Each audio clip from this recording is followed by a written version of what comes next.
Welcome to Action Points, a Mythras Matters actual play podcast. In this episode, the first episode of Science Vessel Foresight, using the M-Space rules, we join the party enjoying the wild and dangerous games that the Iron Synarchs provide for entertainment before they accept a new job and find out that someone has been messing with their spaceship. My name is Inwils and I will be the GM for the game. I'll let the players introduce their characters and who they are.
They are just all. Sorry, we're live, but you're not live.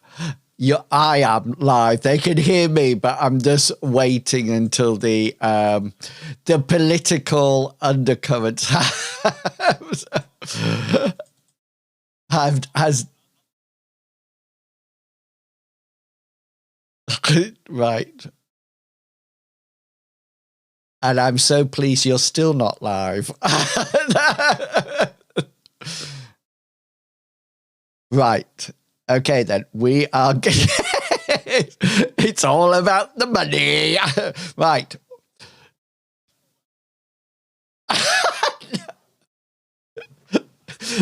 They still can't hear you. This is going to be so...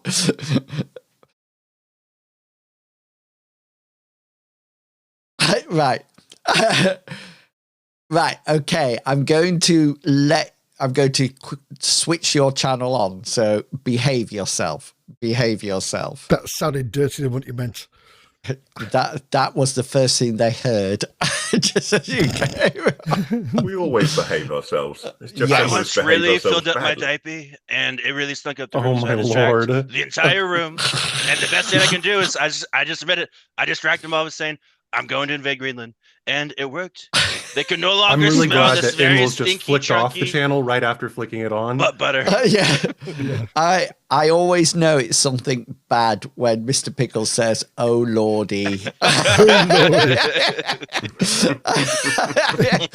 that is my cue to click a button. Yeah. Goodness gracious me. Mr. Pickles, I think you must be the only person I know that uses that expression. It's unique to you. Oh no. Lord, Lord. Oh Lordy Lord. Welcome back, Goodness everyone. gracious. Yes, goodness gracious me, flabbergasted. You can't say that anymore. Can you not? Well, I'm guessing not because of the racial undertones. Oh yeah, Yeah. that's a thing nowadays. It Everything. is, sadly. Yeah. So, why do all posties wear shorts? It's a bragging rights thing. I've Is worn it? my shorts for 11 years now. Yeah. If I put trousers on, people take the mickey. Because and they have besides- such beautiful legs from walking all the time. Why would I And we deprive really my need- ladies of my We legs? really need to show those beautiful, beautiful muscles down there. Wow, we're gonna get so many of them walking down. We're gonna get such beefy. And it's a way to beefcakes get early walking down the retirement street. as well. Get Oh, them my from knees there. are frozen. I think I can actually mute Captain from this end, can't I?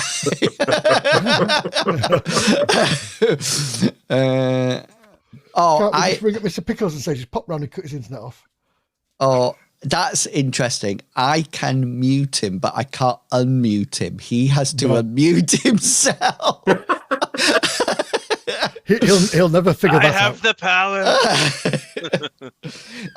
I had a parcel delivered today from Royal Mail, like truck, like a little postman Pat, and the postie had a bobble hat on and shorts, and I just thought, is every single postie wearing shorts nowadays? Shorts, yes, bobble hats. No, we would have beat him to death. Yeah.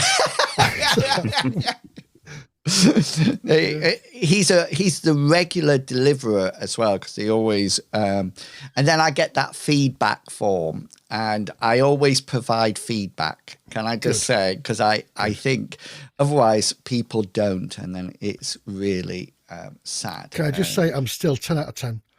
Are you? Yeah. A lot of people say I give great feedback. I definitely feed the back of my. Yes,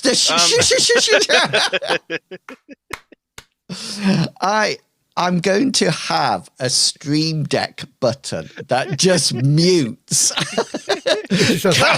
Kangaroo. Yeah.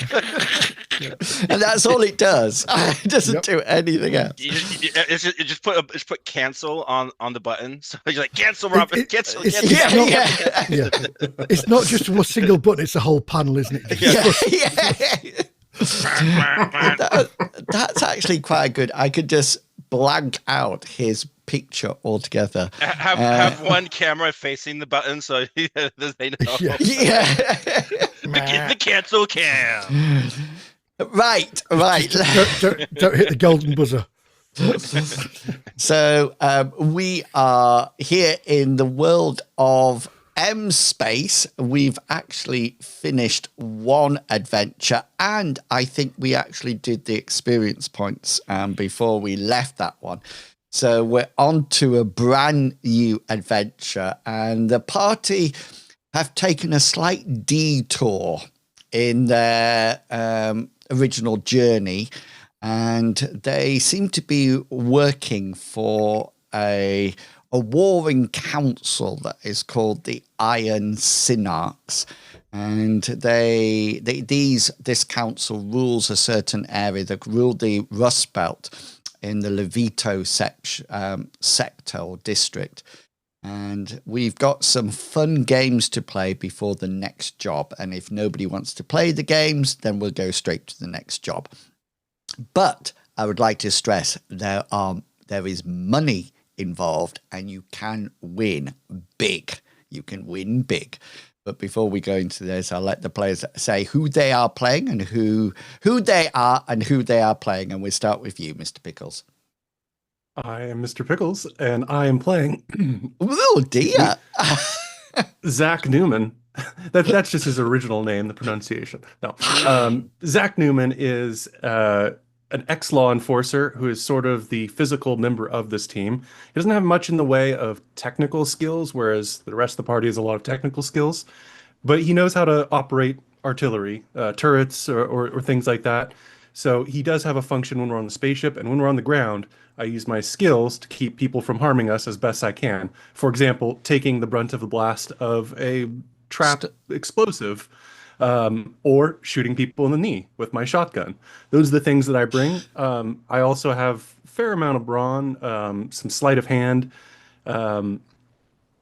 Overall, Newman is good for observing and doing physical things, but when it comes to talking to people or handling electronics, he's not as good. And with that, I'm going to pass it to the person who plays the character who is good at talking to the NPCs, Medevac. Why, thank you. I'm Medevac, and I play James Minsk. He is our ship's captain. I also have a very blue face today, which is really weird. I can't understand where it's coming from. I was looking at your token, thinking that's not blue. My actual face is blue. Yeah, I feel like Yandu. Anyway, yes. So I am the face of the party. I do a lot of talking badly, and yes, James Minsk is not a fighter. He's a lover. He's a shooter. He'll shake your hand, and then the gun will pop out, and he'll shoot you. He does have a very up and down traumatic way of dealing with things. I love it. He's killed 2 people so far in these games, and that's because they harm children. So I blame inwils for this. That was not the case in either of them. It was a young girl. It was a crazy young girl who was going to destroy the universe. Black What? Star. So the Black Star. Yeah. Did you kill the person you were working for? I think we killed the little girl's dad. Yeah. Was it a dad? Yes. Oh. I may have had a drink that night. Sorry. That's okay. She'll be fine. Yeah, all right. Pass it on to someone else, quick. And then I killed the person that plugged a young teenager into a computer. He didn't. He didn't. Well, no, You didn't do, but hey, never mind. I didn't know that. I didn't know that at the time. We don't need evidence on this planet. What? It's fine. There are laws. It's a lawless planet. I could have shot No everybody. investigations are happening. And with that, I shall pass it on to Mr. Fishy. Hello. So yeah, I'm still slightly flabbergasted by the justification for the outright murder. Yeah, I'm Fishy, and I'm playing Zachary Zaran, who is our medical officer and the only pacifist in the group. So slight bit of friction going on there, but we'll see how that goes. I love it. And I've changed the backdrop behind me because after 40 years, I've finally got an elite rank in the game of the same name. Excellent. So I'm now showing the notification of my elite rank behind me. It's still not in combat. It's in trading, but I got one. Congratulations. He's also a bit of a computer expert. So he has that. Yeah, okay. I'm going to pass on to Captain Kangaroo. Hey everyone, Captain Kangaroo. I'm playing Arthur Hammond. He is the engineer of the group. He's there to kind of tinker things and make sure the ship is running when they need to escape from all of the dirty deeds and/or justice they're doing. He's pretty old, but he's not like old enough to be like elected like commander in chief of the most powerful army in the world. But he's getting up there, and I know what you're talking. I know what you're hinting at. But you know what? Hopefully he doesn't break a hip on the escape out of this planet. And be successful in dying of old age and not from a blaster to the back of the head. I'm going to pass the microphone to inwils.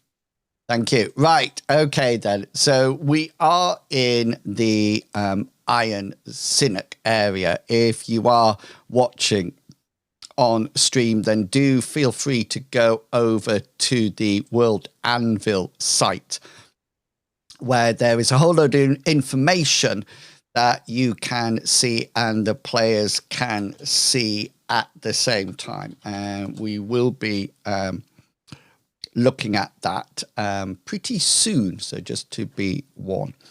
Okay then, so if you remember, you are on a planet called the Sinwell, and I'll just move you over to the planet.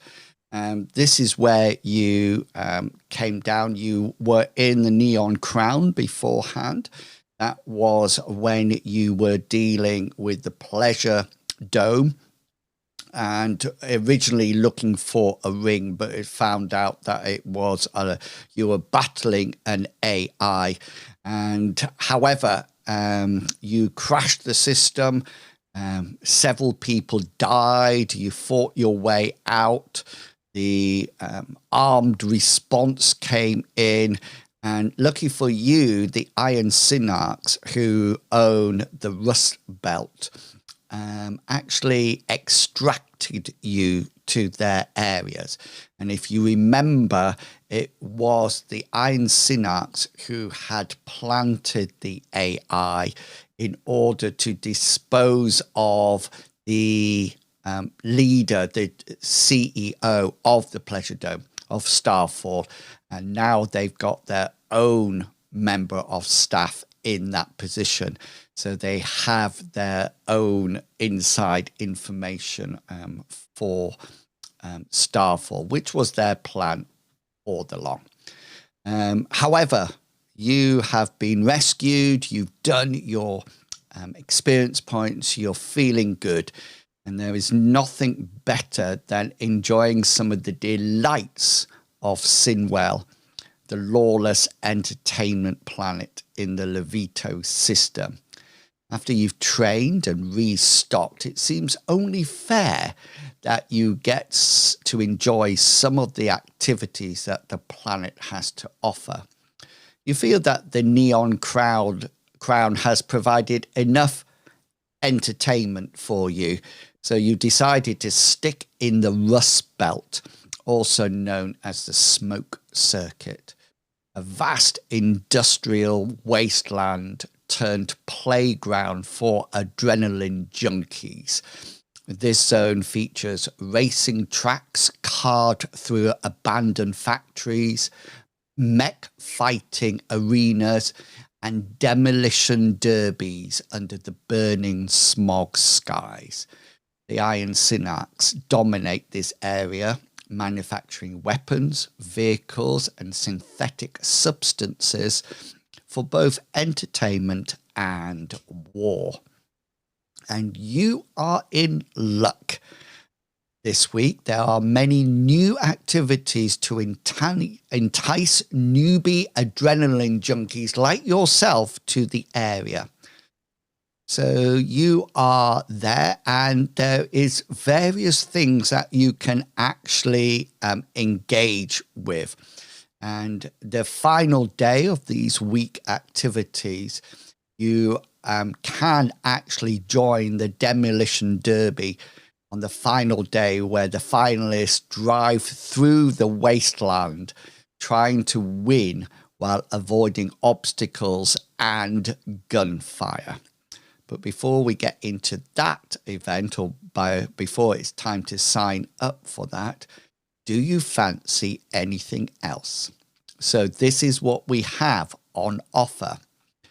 We have shooting gallery, which is when you have to make your way through a factory and you score points for hitting various opponents, and you lose points if you either miss or hit an innocent.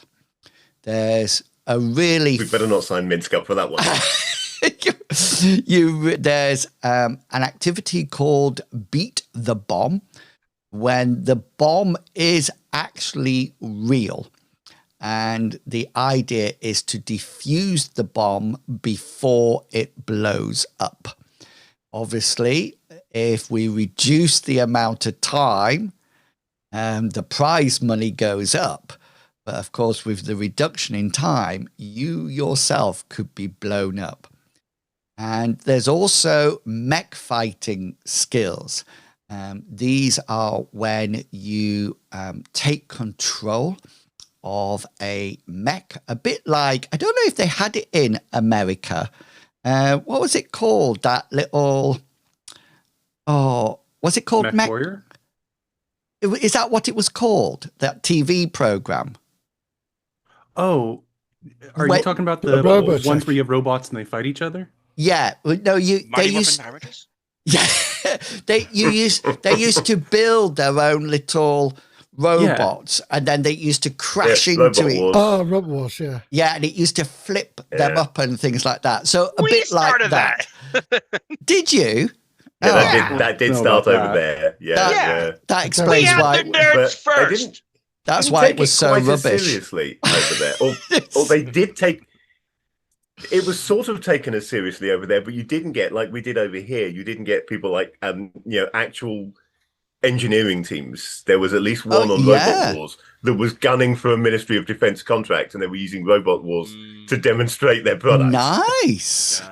Nice. Yeah, we put a star in the middle of a robot that turned really fast, and then we just pretty much called it the Captain America shield, and that's what we...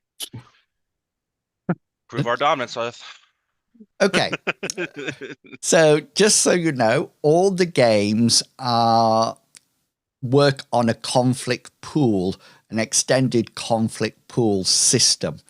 Okay, so if you remember, this is when you have a skill and you have a pool of points, and we roll opposing skills, and whoever wins reduces the other pool by 1d6 points.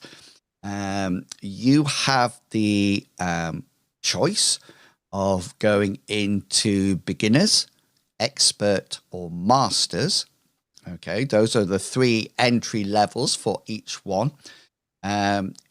These differences makes the skill rank that you're trying to achieve. Beginners, it is standard roll. And then experts, it's a hard roll that you have to get to be successful. And then masters, it's a formidable roll that you need to get to be successful. However, the credits also go up. So in the beginners, the pool that you win is 1d10 multiplied by 1,000 credits. Hard is 1d10 multiplied by 10,000 credits. Formidable is 1d10 multiplied by 10,000 credits. Did I say? No, sorry. 1,000, 10,100 credits. That's the formidable pool. If you have a gambling skill and you are successful using that gambling skill, then you can actually double your winnings just by doing a successful skill check. So if I give you an example that between beginners, expert, and masters, the dice pool you are posing gets bigger, okay? And the skill level you are posing gets higher. And in the case of Beat the Bomb, the number of rounds you have before the bomb blows up is reduced as you go up the different levels. We will then play the Demolition Derby at the end. For this, you can either, it's a pilot skill, they're grav vehicles, so it runs with a pilot skill. Each one has a turret, so you can use gunnery skills in that turret, or you can just forego the turret and just drive and hope that you don't get blasted out of the race altogether. Of course, for nice pacifist people, you can just sit and watch. And if you have a gambling skill, you can also gamble on any of the games that you see. So excluding the race, we'll come to the race a little bit later on. Is there anything that anybody would like to have a go at? Yes. Which one would you like to have a go at? Bomb defuse. No, I'm kidding. I think I would sign up for the middle level shooting gallery, the expert. So we're going shooting gallery and we're going expert. So your rolls will be hard. Yeah. Okay. Okay. But what are we classing as a gambling skill? Sorry. Is it like something or no, something that the one that says gambling. It'd be a professional skill, I believe. Yeah. So if you don't have it, you don't have it. None of us have this problem. Somebody does have a gambling skill. Is it Cyrus that has a gambling skill? That sounds like something Cyrus would have, yeah. Yeah. I drinking skill. Yeah. No, he has a passion. That's a drinking passion that he has. Yeah. Okay, then. Newman, you are going to go into the shooting gallery, yeah? Yes. So your skills have to be, your skill checks have to be hard. The skill level that you're going up against is also increased. And the dice pool that you will be working with, we both have the same, will be 16 points. 16. Yeah, 16 points. So please remember that as the dice pool goes down, once it gets to halfway or lower, then it increases its difficulty. Okay, so as you get further and further through, it gets harder and harder and harder. Right, so let me just set up my GM role for this. It's going to be this. Now, Newman, do you wish to back out at all? You do have an opportunity to back out if you wish. I'm going to finish signing my signature. Okay. And you've signed away that if there's any damage or any accidental injury, then it's all fair. It's all fair. And you stand in front of of an entrance to a factory, a big building. It seems to be multi-story. And you've got yourself, and you're there, you're armed with your gun. You suddenly realize that everything appears to be live ammunition. And the rest of you, Captain's had enough of Roll20 and has just left. He's just, Did I? Oh, you're back now. You're back now. And you, the others of you, if you are watching this on the big, huge screens, you actually notice that Newman is not alone. There seems to be 3 other members in this game, all with weapons and all going in different parts of the factory. It's actually what's Captain doing? Rolling 100 D20s. No, damn it. I'm trying to fill up the spaces there. Hold on. What's Oh, he trying to that's a Reddit. Okay, hold on. What's he trying to do? Push the Zoom link up to the top Yeah. with dice, but you need to do more dice than that. Cool. You're just rolling 100. I cleared the chat. Oh, you did? Okay. Yeah. So I was like,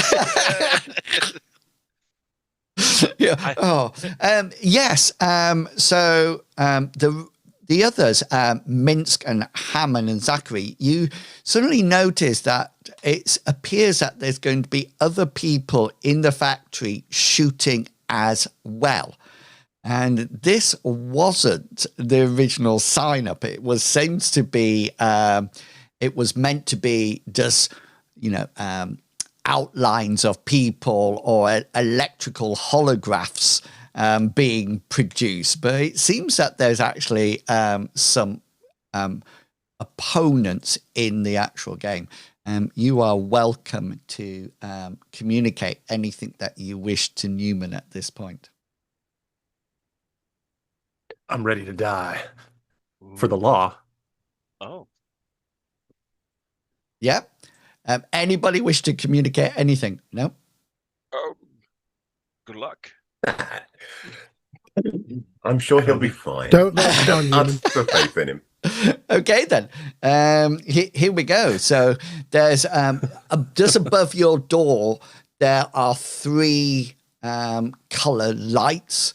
And you notice that they're on red at the moment. And then in true England traffic light style, it goes red, then it goes red, amber, and then it goes green.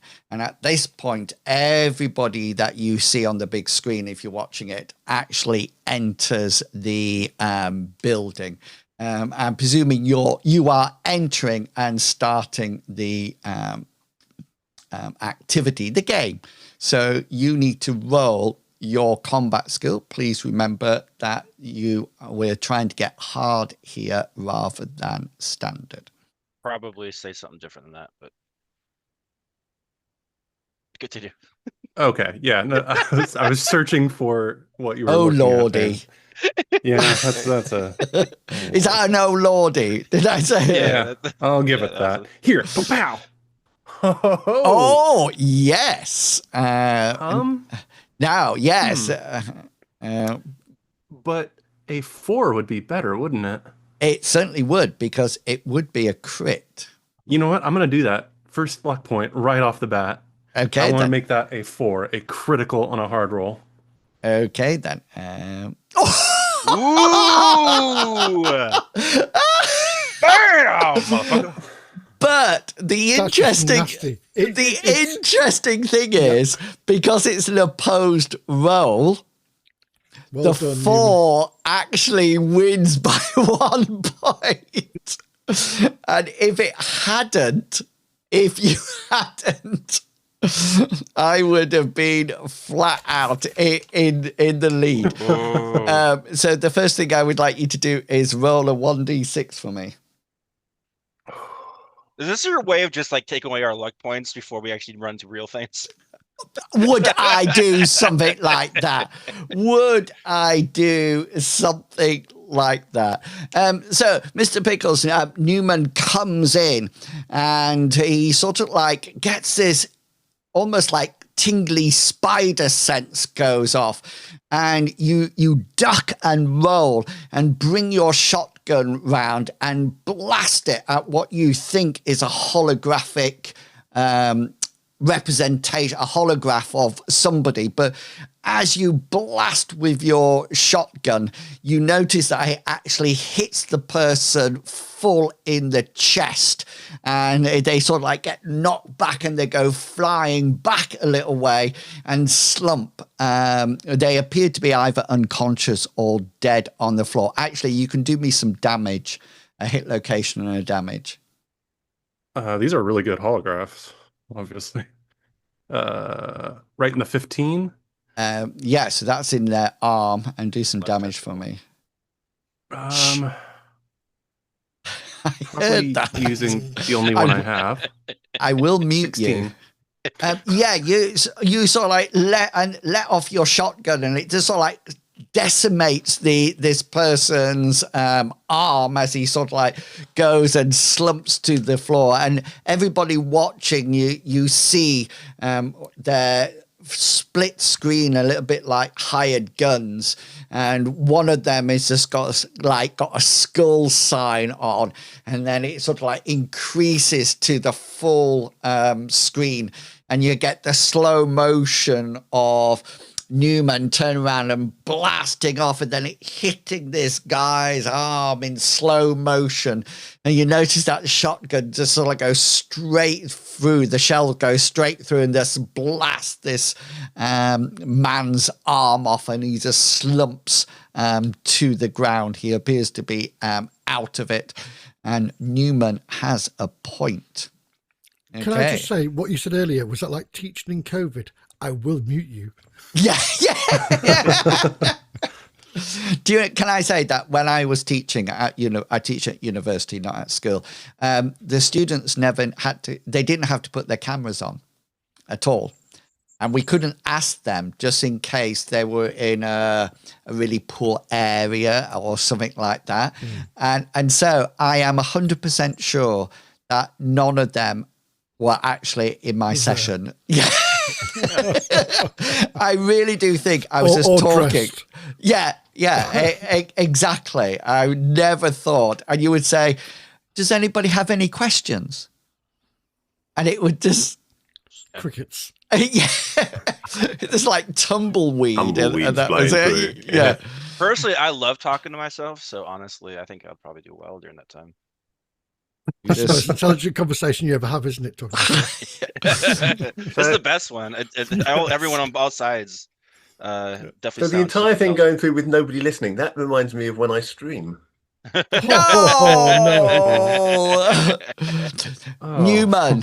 Newman, you are making your way through the factory. You are a little bit more aware of what's going on here, and there's a bead of sweat appearing on your brow, This seems to be live fire. Let's roll. Let's roll our second. Well, the new snuff film. Now I know why that guy at the counter was like, "You can still back out halfway through my signature." Pow! Oh, I feel another luck point coming up. That's not terrible. It's hard. Oh, it's yeah. hard. Yeah. Yeah. This would be great if it wasn't hard. Okay. But that would make it a really low roll. Yeah.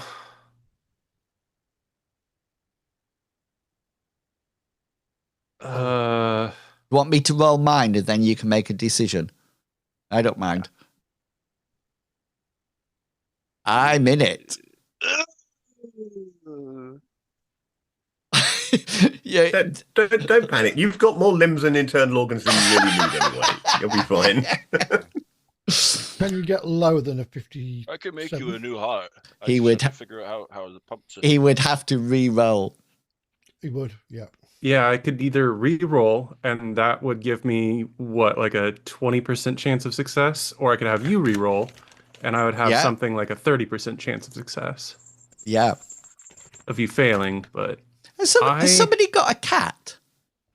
With a bell on its collar? Medevac has a new dog. Oh, is those your puppies? Two new puppies. Yeah. New pups. Would you like me to re-roll? I think I'm going to re-roll. Are you sure? Because I could fail and then nobody takes anything. But if you re-roll and fail, then you're taking the points. He is more than he has a 57% chance of succeed. I don't know. Yeah, but I have to get a 44 or higher. So that's like a... Yeah, I think I'm going to spend a point and force you to re-roll. You're going to succeed, but I'm going to do it. Oh... Yeah, I just get one point. Exactly. Okay, then. So that's the first thing from your dice pool. You are going to lose 3 points, which takes you... Down to 13. 13.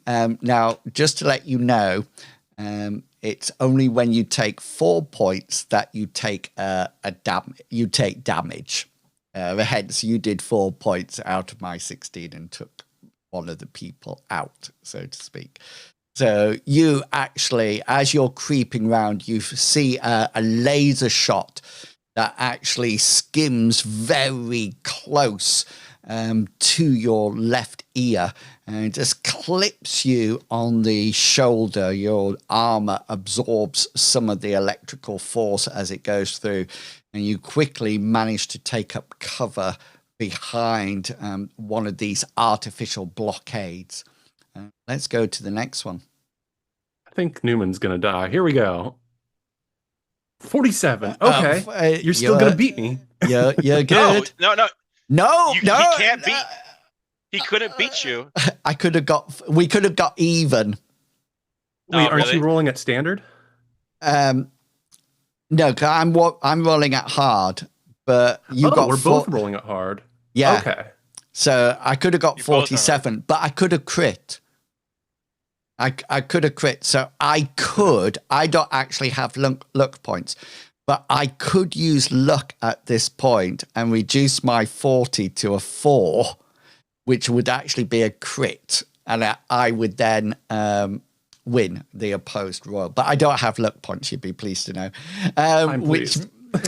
Which means you are in the lead. So you need to roll for me 1d6.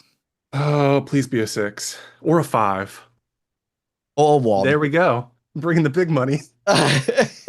So you duck behind and you come up and blast off a shot in the general area of where you saw the opponent, and you feel it clips them, but they dive behind cover as well. You also hear more people. They seem to be closing in on your position rather than anywhere else. Obviously, this is where the gunfire is. Okay, let's go for it. Roll again. All right, I'm ready to do my fumble.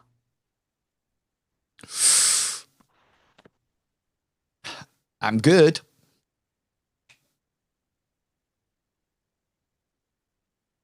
Yeah, you are.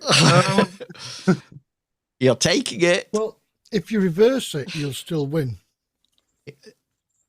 Oh, no, it's a 40, isn't it? Sorry, sugar. Yeah.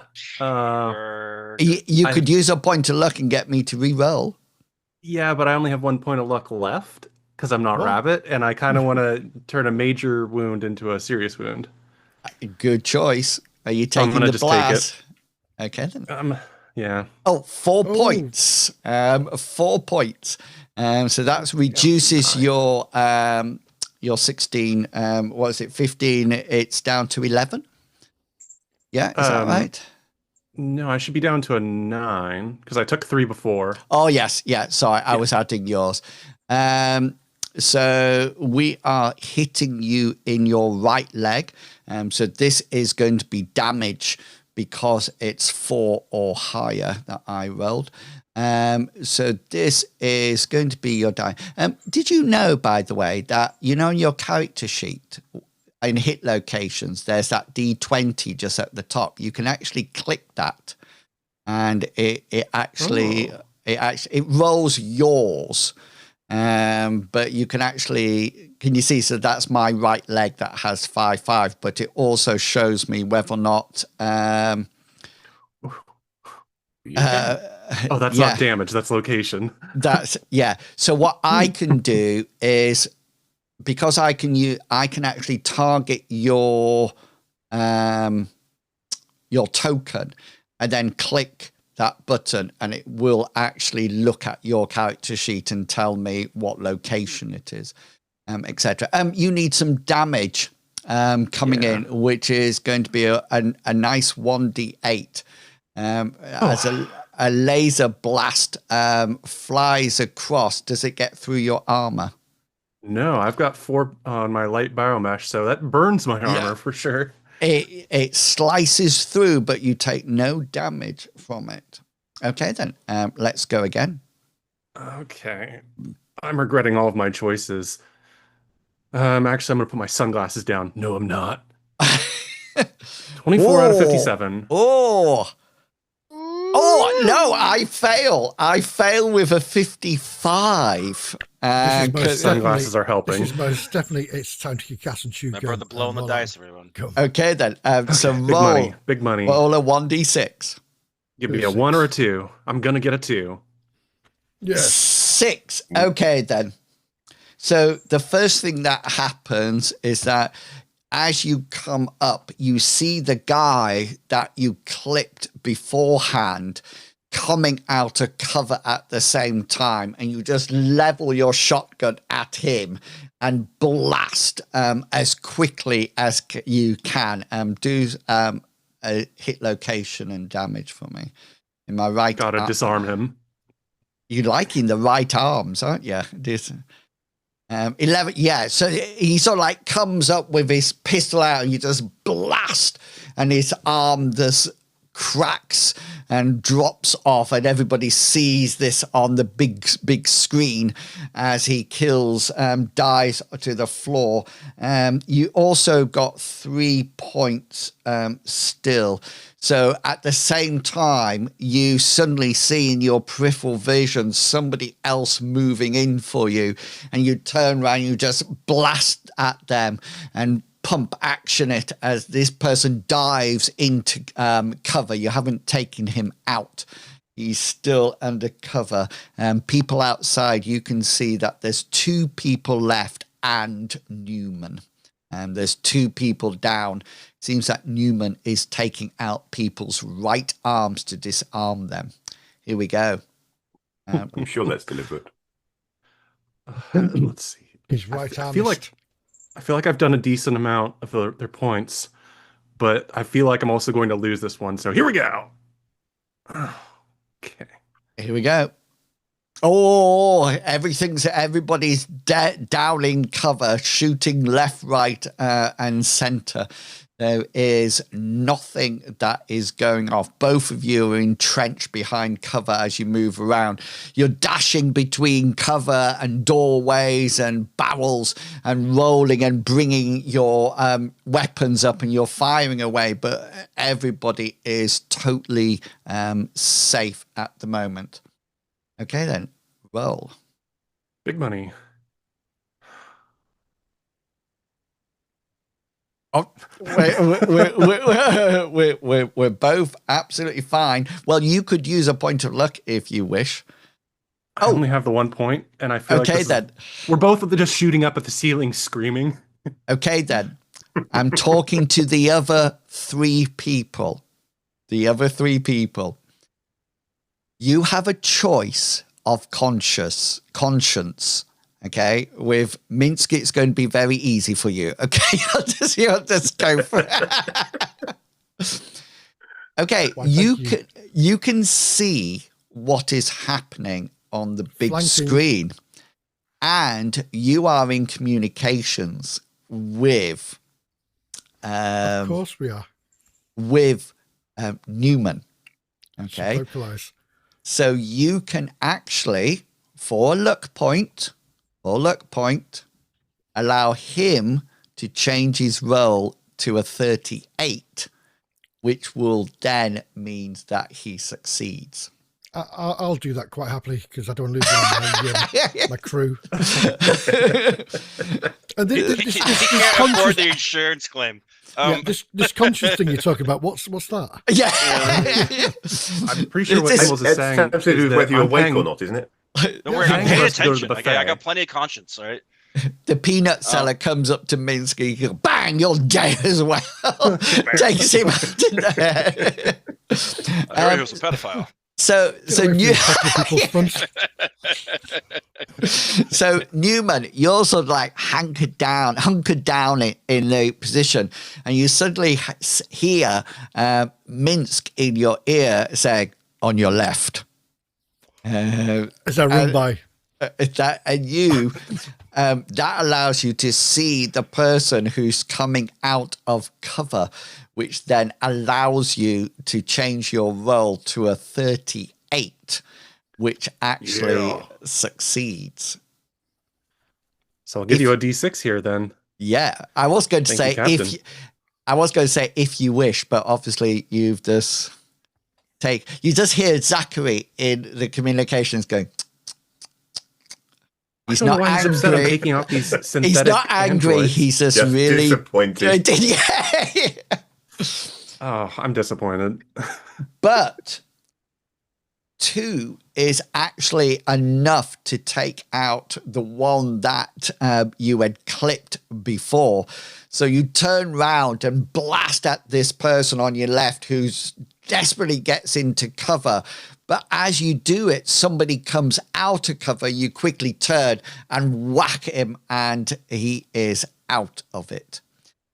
Let's roll. There's one person left, and then you. There's one person between you and the money.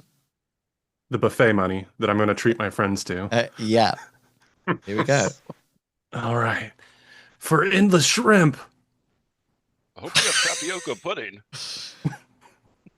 Oh, I'm in. I'm going to use my last point of luck. Are you really?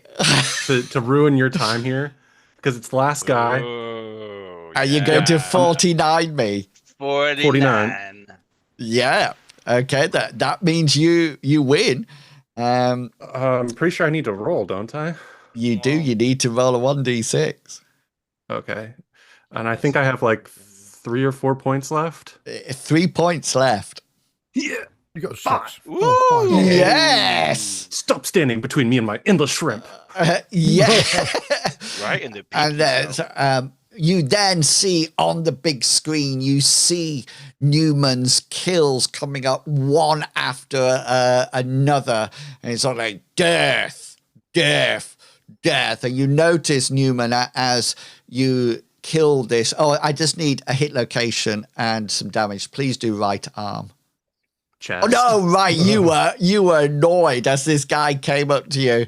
You said like this, and blood splatters everywhere, and Super it's focused on that shrimp. yeah, and and it sort of like flies down to the ground, and people watching the big screen, you see it all in slow motion, and Newman taking his place on the top of the podium, winner, Newman. He just turned that guy into a toilet roll. He did, and he's like Death Becomes Her. It now has a huge hole. If you watch that film, if you haven't, it was wasted. Yep. So, would you like to roll 1d10? Yeah, I'm gonna roll a 1. We're like going to get softball money. You win 80,000 credits. That's 80,000 credits. I don't know the context of Shrimp me up, what that means, but I feel it's a lot, maybe. I don't know. I had 39,000, so this is quite a bit. Just to let you know, as that comes up, all the top scores come up on the screen, and they've actually taken a snapshot of you when you go like this, or something that comes up in your little profile icon, and you are number. Hang on, this is in the top 100. You are actually number 47. You are 47. So there's 46 people above you. Unfortunately, you can get disqualified by touching your ear when a communication came through. Well, and that's Newman done. With your winnings, you can afford to set up a trust to put the children of Minsk's next victim through college. That's the plan. And there are no children. I'm very thorough. So, yeah. Okay, Newman, well done. I was very impressed. You took the hard role, but it paid off. Thanks due to a little help from your friends, we might say. So when I return to my friends, I want to be like, I really thought those would be like little metal things you shoot off the wall. Kind of surprised that we were shooting people or androids. They were. That's what people are for. They were real people, and Zachary, you do notice medical crews rushing in and bringing out. One person on a stretcher comes out, and there's a person behind holding the guy's arm, running. With so many right arms. No, so many. Yeah. Whose right arm is this? They all get free medical care, but unfortunately, they all get the wrong arm put back on. Yeah, and one gets it put in their chest. It's okay. We'll find another way to feed the children. So well done, Newman. 80,000 credits.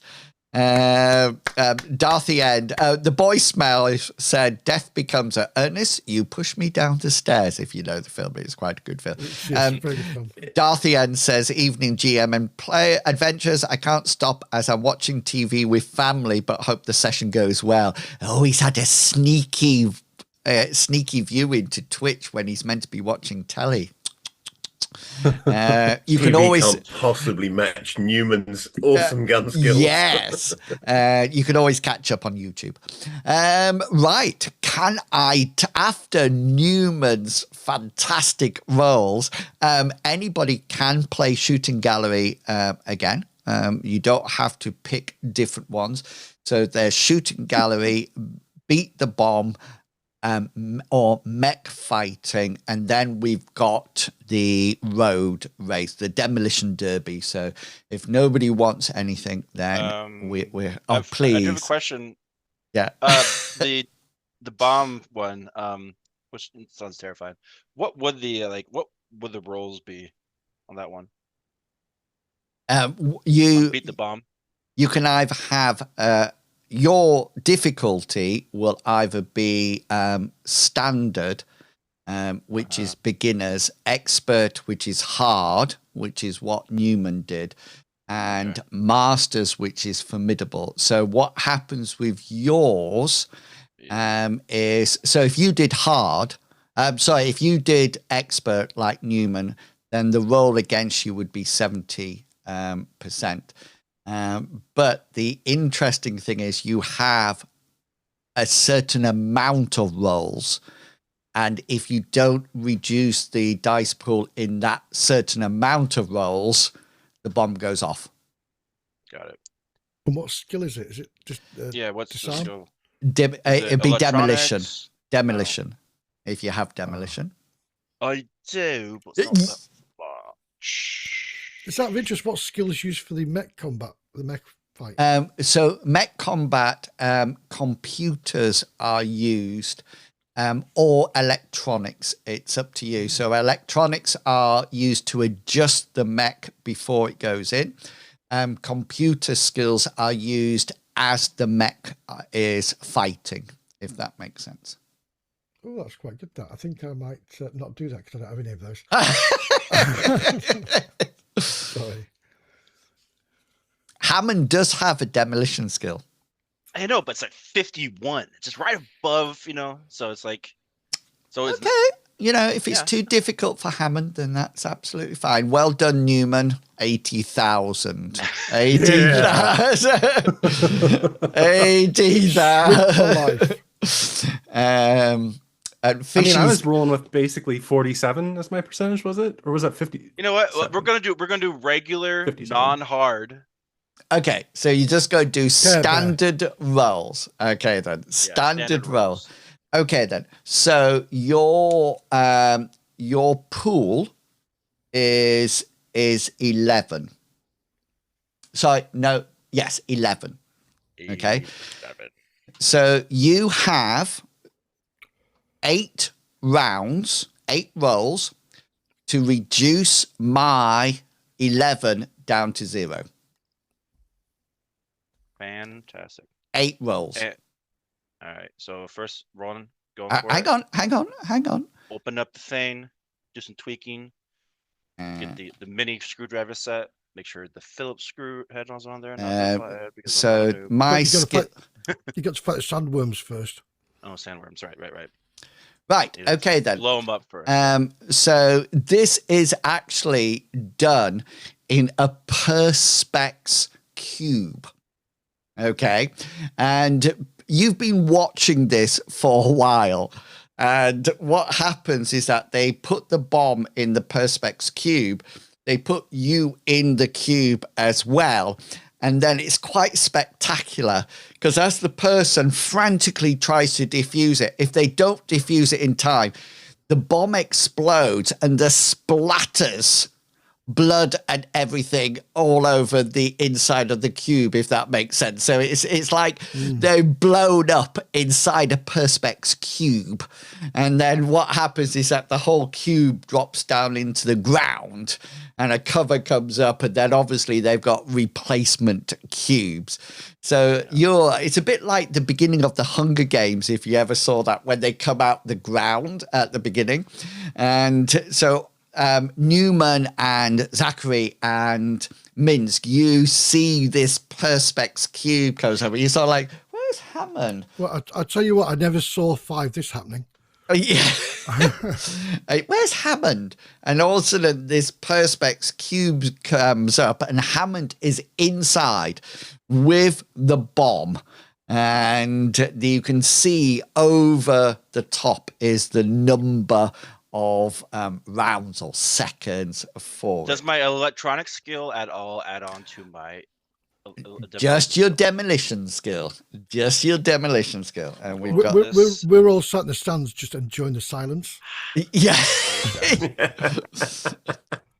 Yeah. What you do here, there seems to be a it's emphasizing his heartbeat and things like that, so you can hear bum bum. I've got him on a heartbeat monitor. Yes, perfect. Bum bum bum.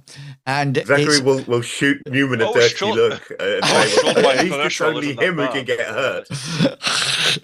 And there's also what seems to be like a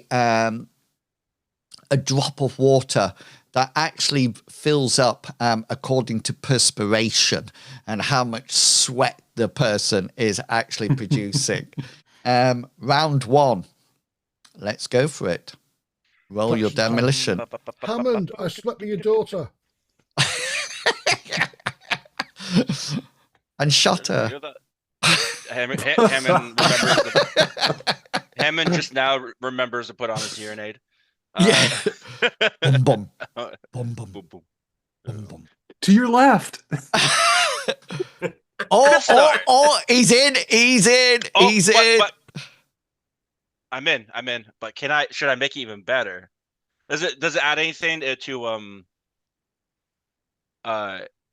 Oh, yes. Oh, sure. No, hold on. I pressed electronics and not demolitions. Oh. That would have been a perfect chance to use a point of luck if that was your demolitions. Yeah, his demolitions is smaller than that. Oh. Do you want me to roll mine before you decide? Yeah. I am succeeding. It don't matter. Yeah. You could point of luck and take it to 28 and you would still lose. Yeah, that's why it don't matter. Or Right. you can you can use a point of luck and ask me to re-roll. Because you're at 50. Or reverse. Yeah, I'm gonna use point of luck to make you reroll. Okay then. Yes. Oh, Hey, it worked out in your case.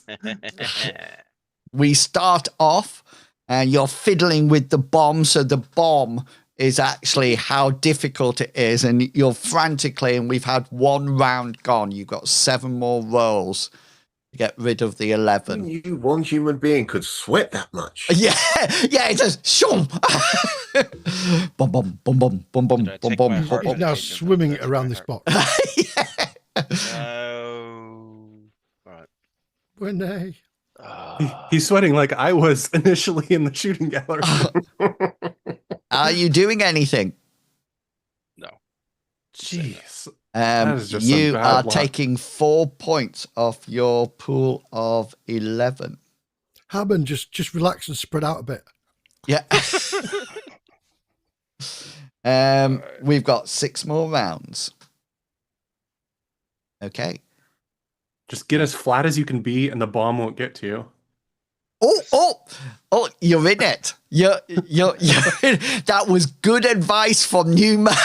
It wasn't. Spread my legs. My advice was to get as flat as possible so the bomb, when it explodes, won't hurt you. Ouch. 6 Just points. Nice. And it's over half. We've got it is over half, so therefore my rolls are now hard. This is round 5. All right. We both fail unless you want to do something spectacular. No. No. Saving it. 4 more rounds. 3, 2. I've got a crit. Do you wish to use a point of luck and get me to re-roll? Answers yes to that. I'm doing that. Yeah. Okay. Reroll that. Yes. 3 Guys, more come on. rounds. 3 more rounds. I've You're got over halfway there, though. I've got 5 points. Oh, That's good. That's good. Awesome. And that's not Awesome. good. 1d6. roll 1d6. Guys, Roll we a can 5. stop. Oh, he's Stop interviewing. It's all right. We need We've 3 got- more. 3 more. and we've got Got plenty of 2. time. Don't We've worry. got 2 more rolls. 2 more rolls. All right. Off you go. Doing that. You've got a backup character, right? You're in. Yes. So am I, but you are higher. So roll a 3 or higher. 1d6. 3 or higher. Yeah. Oh, I thought you were going to roll a 2. You just really fuck with me there. right, guys, let's go to the casino. Let's end the. Let's go. With one round to go, you defuse the bomb. Roll a 1d10. I'm going to stand up to the queue to my left and say, sorry, the position's filled. Yeah, you make a grand total of 3,000 credits. Enough to remake my little robots. 3,000 credits. Okay, and Hang on to that feeling of how good it felt when the bomb didn't explode. That's what we want from you, is bombs not exploding. That was close. That was close. Does anybody want to have a go at mech fighting, or would you prefer to go on to the race, the demolition derby? You can partner up for the demolition derby. I'm waiting for the derby. I don't trust anything on this planet. So, what's the mech fighting? Not that I could afford to. Computer electronics. Computer or electronics. yeah, I mean that would be Zachary's event, but he just doesn't trust anything on this planet, so he's not going near it. That's okay. I'll cover your meals at the Endless Shrimp Buffet. Okay, Also, then. It's gonna be expensive shrimp. There's no water on this planet. Well, they're technically land shrimp. Oh, got it. They're actually really gross tasting. I hate them. Yeah, They're actually wood rice. You have to go to a dark room, and you just have to find them on the ground in the dark room. But I mean, they're really cheap, so that's why they do it endless. So we come to the demolition derby, or derby, depending how you want to say.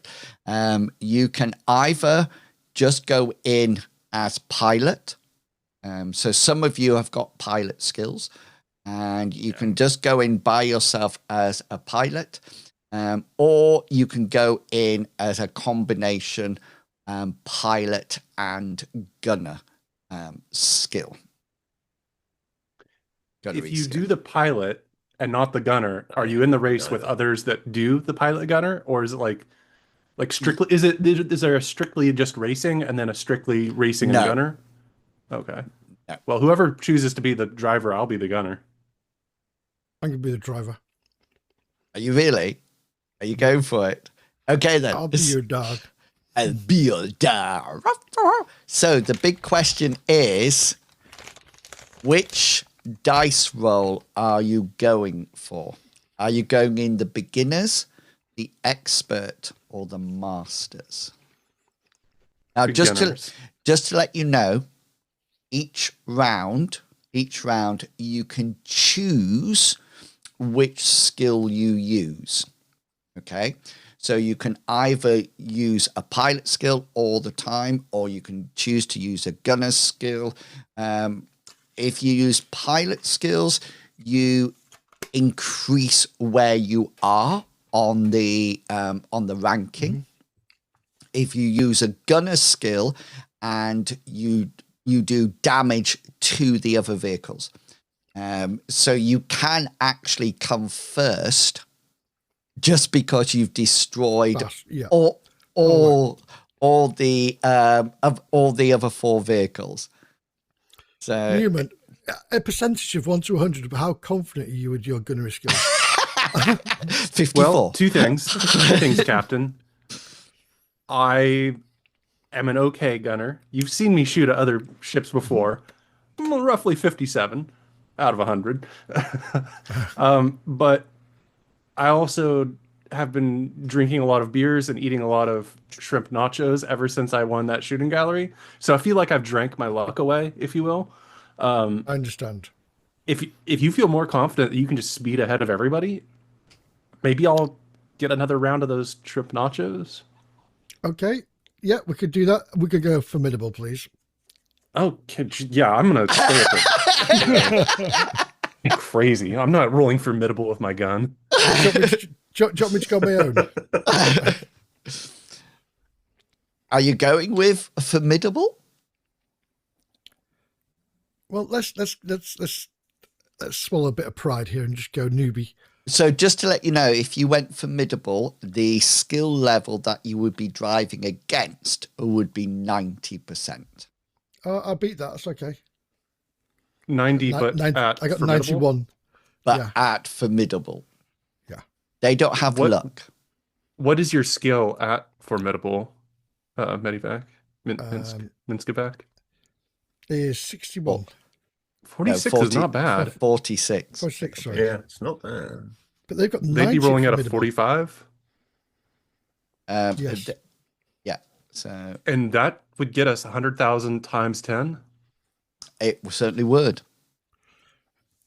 Should we do formidable or should we go do the one below that? I mean, you could be a coward like me and just do expert, but I feel like Ouch! Do you know what? He's very right. I will think that what my friends do stuck on this planet without a pilot. So I'll go the middle one, please. Formidable. No, the hard. Oh, the one. middle one. Oh, hard. Okay. oh, then. okay, yeah. So, and Newman, are you going with?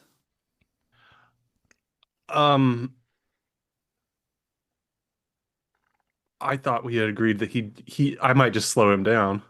Okay. I can go solo. I don't mind. Yeah, I'll Okay. I'll get another round. So I don't have a gunnery skill, so it should be fun. it's all right. Well, if it's either we're doing pilot or gunnery, my gunnery is not that good, and your piloting is really good. So I feel like anytime I would be slowing you down to shoot at the other vehicles when your skills are just Well, With the amount of quicker. nachos and shrimp you're eating, you probably weigh me down.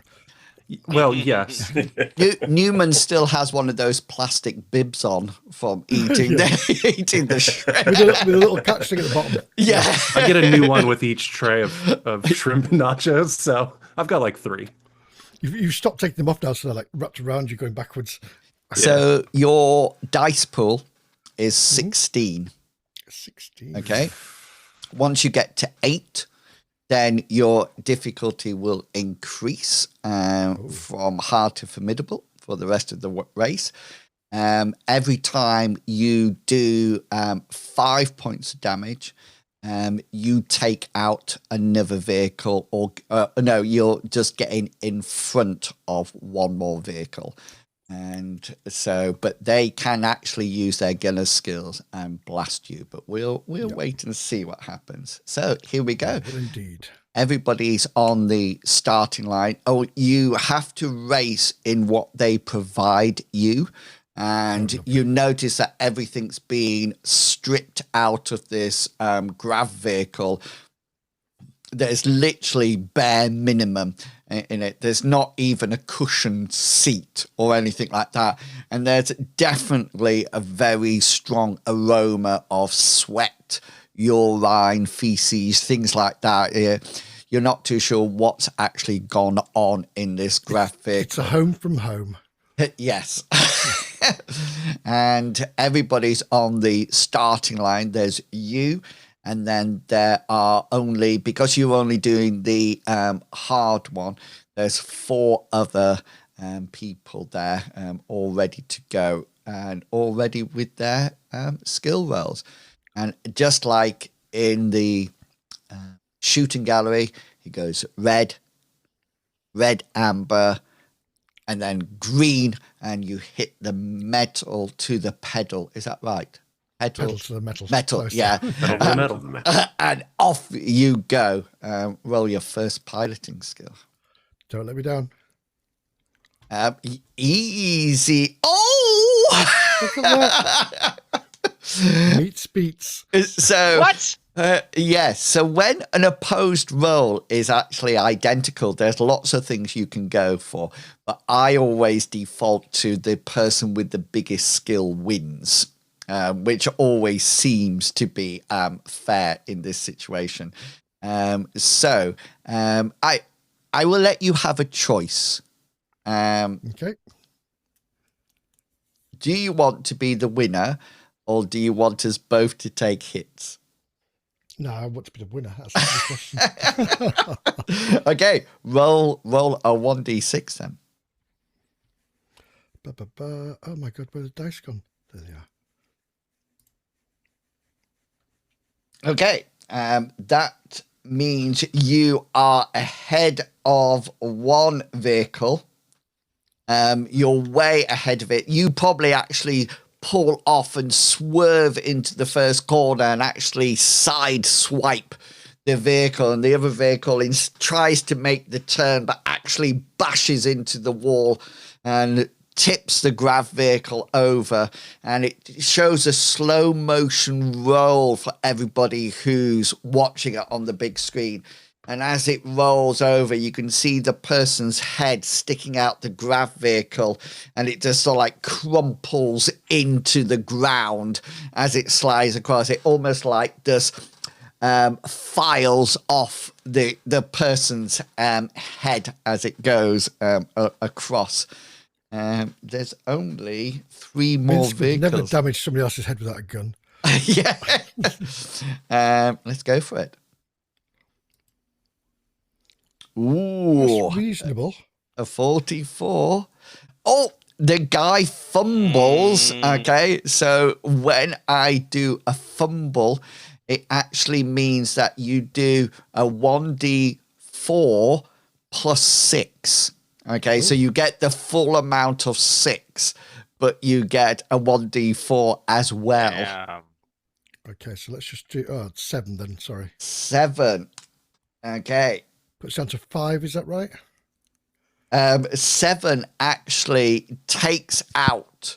You do this almost like wonderful bootleg turn at at the far end of the cone that you have to race round, and you bootleg turn it, and as you suddenly find yourself facing an oncoming grav vehicle, you just accelerate straight up to it and then just turn slightly to clip it, and which causes it to spin out, and there's no filing of the head this time. It just goes bash straight into a wall. Let's Okay, I'm have sub-vocalizing comms and say, and that's why I'm a goddamn pilot. You're like that little boy in the Speed Racer. That's right. You got a big helmet on and everything like that. Go for it. Oh, I missed the button. Sorry. Oh, it's a terrible roll.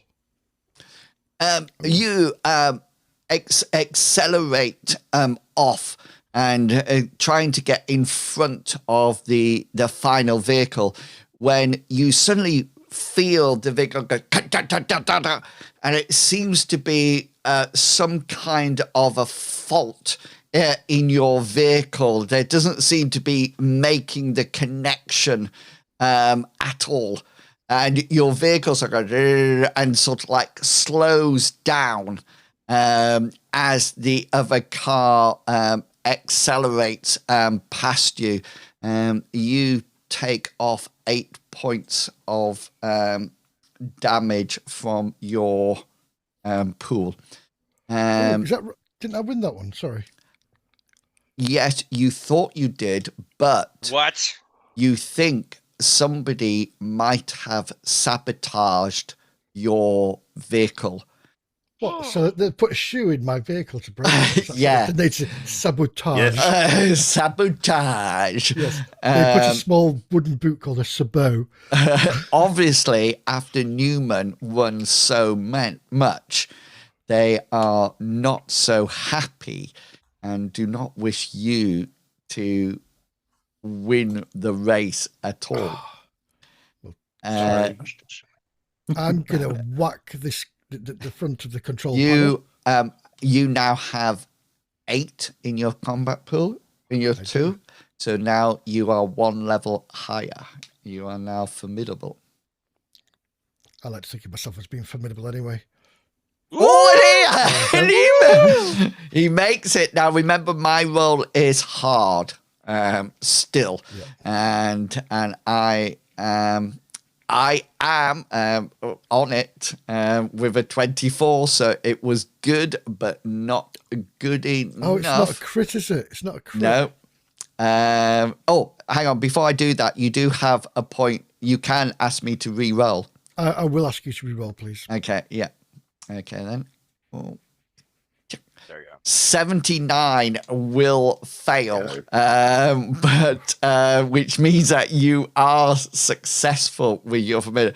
So you need to roll a 1d6 that actually takes out the final vehicle, meaning that your vehicle slumps across the finishing line. A little bit worse for wear, but looking victorious. Roll a 1d10. 80,000 credits. Do you have a gambling skill? No, No. I don't, sadly. Because that I'll would still take the money. if you had a gambling skill, that would increase to 160,000 if you were successful in your game. But 80,000, it looks like somebody else is buying shrimp tonight. Right, it Wow, seems that does must be pay so- after all. Plus, it's 174,000.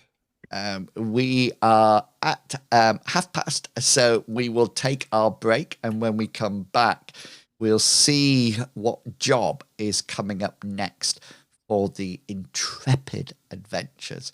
So we'll be back at 1:45. Let me just find my AFK screen. Right, you are all back in action. You have had a wonderful time at the games, and you've done really, really well, and you have earned some decent money. But as always, a job would be recommended at this time, and it would appear that the Iron Synarchs have a job that you might actually be able to help them with. After the events of the day, a representative of the Iron Synarchs, accompanied by 2 rather beefy bodyguards, approach you at the racetrack. Minsk has recently come out and kicked the grav vehicle that was nearly his doom. And they come across to you and congratulate you and invite you to a celebratory bash in one of the local bars called the Pacific Rim, starting tonight about 2000 hours. Reserved. Yeah, 2000 hours standard time. Still don't trust this planet. Who gets bashed and how hard? Yeah, well, dress is informal, with only small firearms and blades being allowed into the do. Okay, there will be frisking on entry with additional weapons. Cost extra. Yeah. No extra charge. Yeah, with additional weapons being cached at the door to return to people once they leave. They instruct you that your contact inside is a person called Jovi Starmine. Name is not known to the group, but as long as they are paying, then what the patron does or does not do is not really concern. Invites have been airdropped to your communicators, and you have 4 hours before the party begins. Anything you would like to do before heading to the party? We need to know way more about these people and this place before we go in. Because I agree, the bash kind of sounds a little suspicious now. I mean, I'll have my revolver at least, it sounds like, but Well, I'm more concerned about who sabotaged my my grav vehicle. Hammond is Probably the looking people we're very about to go and suspect. Hammond will probably try to figure out what was wrong with the vehicle, so that way they might have a chance to figure out. Yeah, unfortunately, the vehicles do not are not owned by you, and so they have all been removed from the racetrack. You can, if you wish, during the 4 hours, try to gain access to them. You are on a lawless planet. Yeah. Just see what I have. You've got the money. You can bribe someone. Well, I say you've got the money. There are people with enough money. Bribe someone. So we have 2 objectives here. Maybe we can split and try, and some of us can try and gather information about this person that we're meeting and everything. And you guys can look into, or the other group can look into what happened to the vehicle. Yeah, I'll look into to the forensics. The vehicle. Zachary, do you want to go with Hammond? I was going to do a quick computer search and see if I could find anything on this contact that we're going to go and meet. Nice. Unless somebody thinks I'm more useful doing something else. Actually, that's a good point. I thought it might be more useful for you to help Hammond, like if there's anything electronic in the way. But Captain and I should probably go to the streets, talk to some people, gather information. You guys do your computer stuff, pointing at you, Zachary. I can go with Hammond and do my computer stuff on the way. There's wireless communications. I can do it all through my Epic unit. You certainly can. Perfect. So do you want your Epic unit to do the search, or do you wish to use your research? I think actually that's not a bad idea. Yes, I'm going to set up the Epic unit to do the search while I concentrate on helping Hammond with whatever we're doing. Right. Does it have a research skill? Yeah. Is that how we set it up? I think I gave it a research skill. Let me check. Yes, it has a research skill. Excellent. So, would you like to roll that research skill? This is for information about Jovi Star Mine. Nice. That's no problems. Yeah. So the information, how it works is that if you fail, you get certain scores. If you success, you get more information. If you crit, you get more information as you go up. So you have got the standard information. You could re-roll it to get a crit if you wish, or just leave it how it is. I will just leave that. At least we'll have something. Okay. So. Let me do this. And you hear this from your Epic unit. I don't know if she actually calls you. What does your Epic unit call you Zachary? Or something else? Z probably. I think Sir, probably. I suspect. I like it. So the information has come back from the computer search. It appears that Jovi Starman works for the Iron Synarchs in their rather underfunded science department. The science department is responsible for new advances in technology and science. The department is incredibly underfunded, and it seems that the Iron Synarchs are just keeping it around for show rather than anything else. Sorry, I didn't realize we were using our made up names, made up voices. Sorry. Yeah, you don't have one. Remember, I can mute.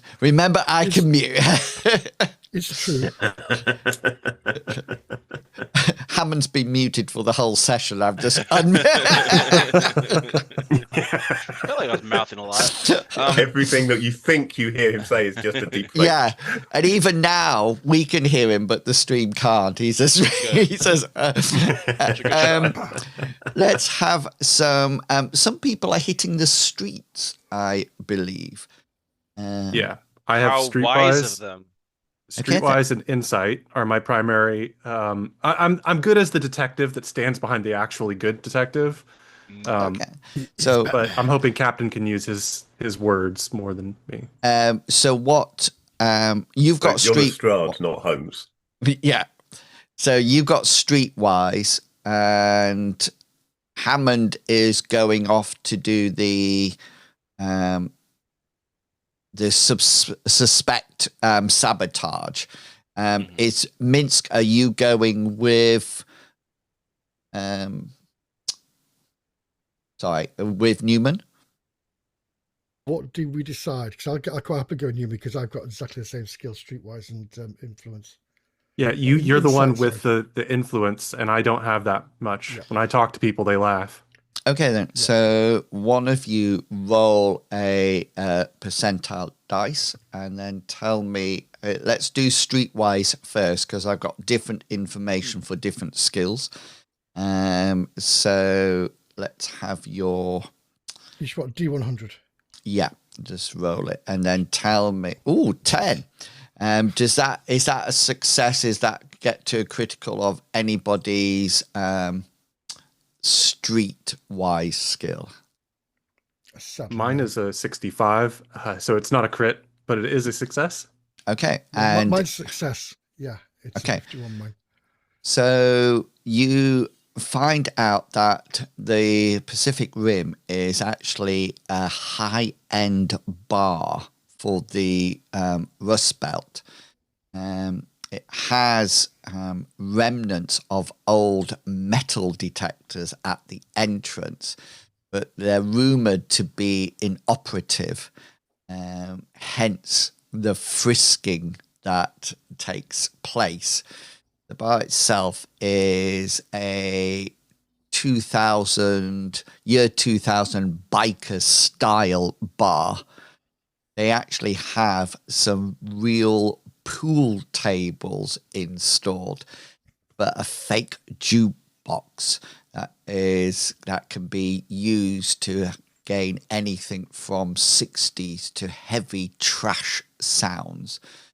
There's very few humans that work in the bar. There are servers that are small floating robots that deliver drinks. A couple of months ago, there was trouble in the bar. And hang on, I just didn't see that well. There was trouble in the bar. A brawl broke out, and it's not even a rumor. The Iron Synarchs barricaded the door from the outside and pumped poisonous gas into the bar, killing all of the occupants in one fair swoop, including the people who were brawling. The Iron Synarchs said that this was to demonstrate how serious they deal with barroom brawls. Nice. That's a bit more like Yellowstone. So and that's Or hotboxing your own car to get the kids to stop fighting. Oh, there is only one way to do that.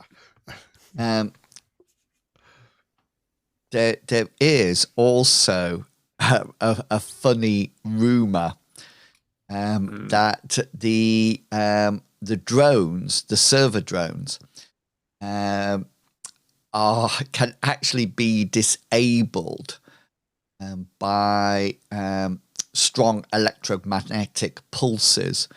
That if does there was a situation when it was done, and all the servers just immediately crashed to the floor, showering the occupants with broken glass and cocktails. It's quite. Many of the people are still laughing at it, and who would dare set off an electromagnetic pulse in the in the bar. It's quite reminiscent. There's lots of people talking about it. Well, we're not yeah. going to tell that funny Comes to rumor the to Hammond EMP. later. No. We don't need to give Hammond any funny ideas. And More funny ideas. so, Hammond, what skill would you like to use to see this, to gain information about the possible? Well, first one is access to it. So I probably have to go to a guard or something, or some dude who happens to run whatever, like parking lot or like junkyard or whatever it is that they're putting these things into. So big thing would probably be I'm gonna start with commerce to see if I can just like pay him off to let me in. Okay, so normally that would be a bribery skill. So do you have influence? It defaults to influence first. Okay. But it'll be a hard roll. Got it. I didn't know. Okay. I have some influence if I'm accompanying Hammond. I mean, it's not great, but 58. I don't know how good yours are. Mine's 36. Oh yeah, I know. Zachary, go for it. Zachary, roll your influence. So we'll try a bit of influence then. Oh, okay. Oh God, we'll re-roll that. I feel. Use a point of luck to re-roll it. Definitely use a point to re-roll that. See, as I now get 96. Yeah. This would be the perfect time to reverse. Still no good, but okay. However, because this is bribery, you can reduce the tens value of your dice roll for every 1,000 credits you put into the roll. Does that make sense? So if you put 3,000 credits into the roll, it'll take it down to then it becomes 50, a success. And it becomes a success. Yes. Right, okie dokie. I'll stump up 3,000 credits, I guess, then. Okay, then. So cross it off your character sheet, and you get the information quite effectively from that roll. You get two bits of information. Number one, it is quite normal for anybody who is winning to be sabotaged. Got it. They say quite openly that, remember, they seem to be repeating this phrase, remember this is the lawless planet. Yeah. And they also talk about terms and conditions, and which you all signed, and they actually blow up a little bit of it that has a little sort of like postscript on it that actually says that you accept. It's a microdot at the bottom with the TNT. That you accept, signing this accepts that all vehicles, guns, armor, and any other piece of equipment may malfunction at any time. And signing actually accepts this. But the question is, was it remotely sabotaged, or was something planted in there? But, well, you do. If I said you had two pieces of information, and this guy gives you another piece of information, and he says the interesting thing is, as he taps his nose knowingly, he looks around and he gets really close to you and says, but did you know that your guy's grav vehicle was swapped at the last minute? It's for the greater good. What with which vehicle? There was a vehicle that was going to be his, that was going to be Minsk, but at the last moment, that vehicle was swapped out. New one put in its place that Minsk then drove. And which party signed off on that? seems to be thinking, tapping his cred stick. I'll add 2,000 to the creds to him. He says to you, Cred stick. "Oh man, you insult me." An extra 1,000. 3,000. He says, Yes. "Okay, for 3,000, I'll tell you who it was. Out with it. It was the Iron Synarchs." And he smiles.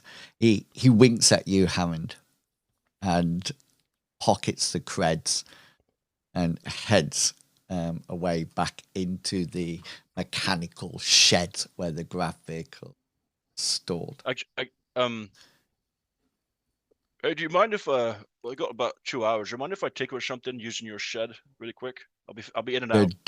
The door is shut. You are going nowhere near my grav vehicles, Mr. Hammond. You are going nowhere near. One question before. How long of a time has happened between us partaking in these games and Minsk shooting that guy in the head? There's been quite a lengthy time, probably about 2 weeks. Yeah, we were in hiding for a while. Is that enough time for me to repair my scouting drone? Well, you would have to rebuy your scouting drone because if I remember correctly, it lost all its hit points. So it was shattered. I don't think I was ever buying these scouting drones. I'm pretty confident I was making them. Oh, if you have a crafting skill, then you can start making them. Yeah, I have a crafting skill specifically. Okay. Craft robotics. So give me a roll. Yeah, you can craft yourself over 2 weeks a new little drone. He just said just for popping out scouting. for lunch. I have craft cooking. I can help him make the drone tasty. Yeah. So is there anything anybody would like to do before you go to the meet?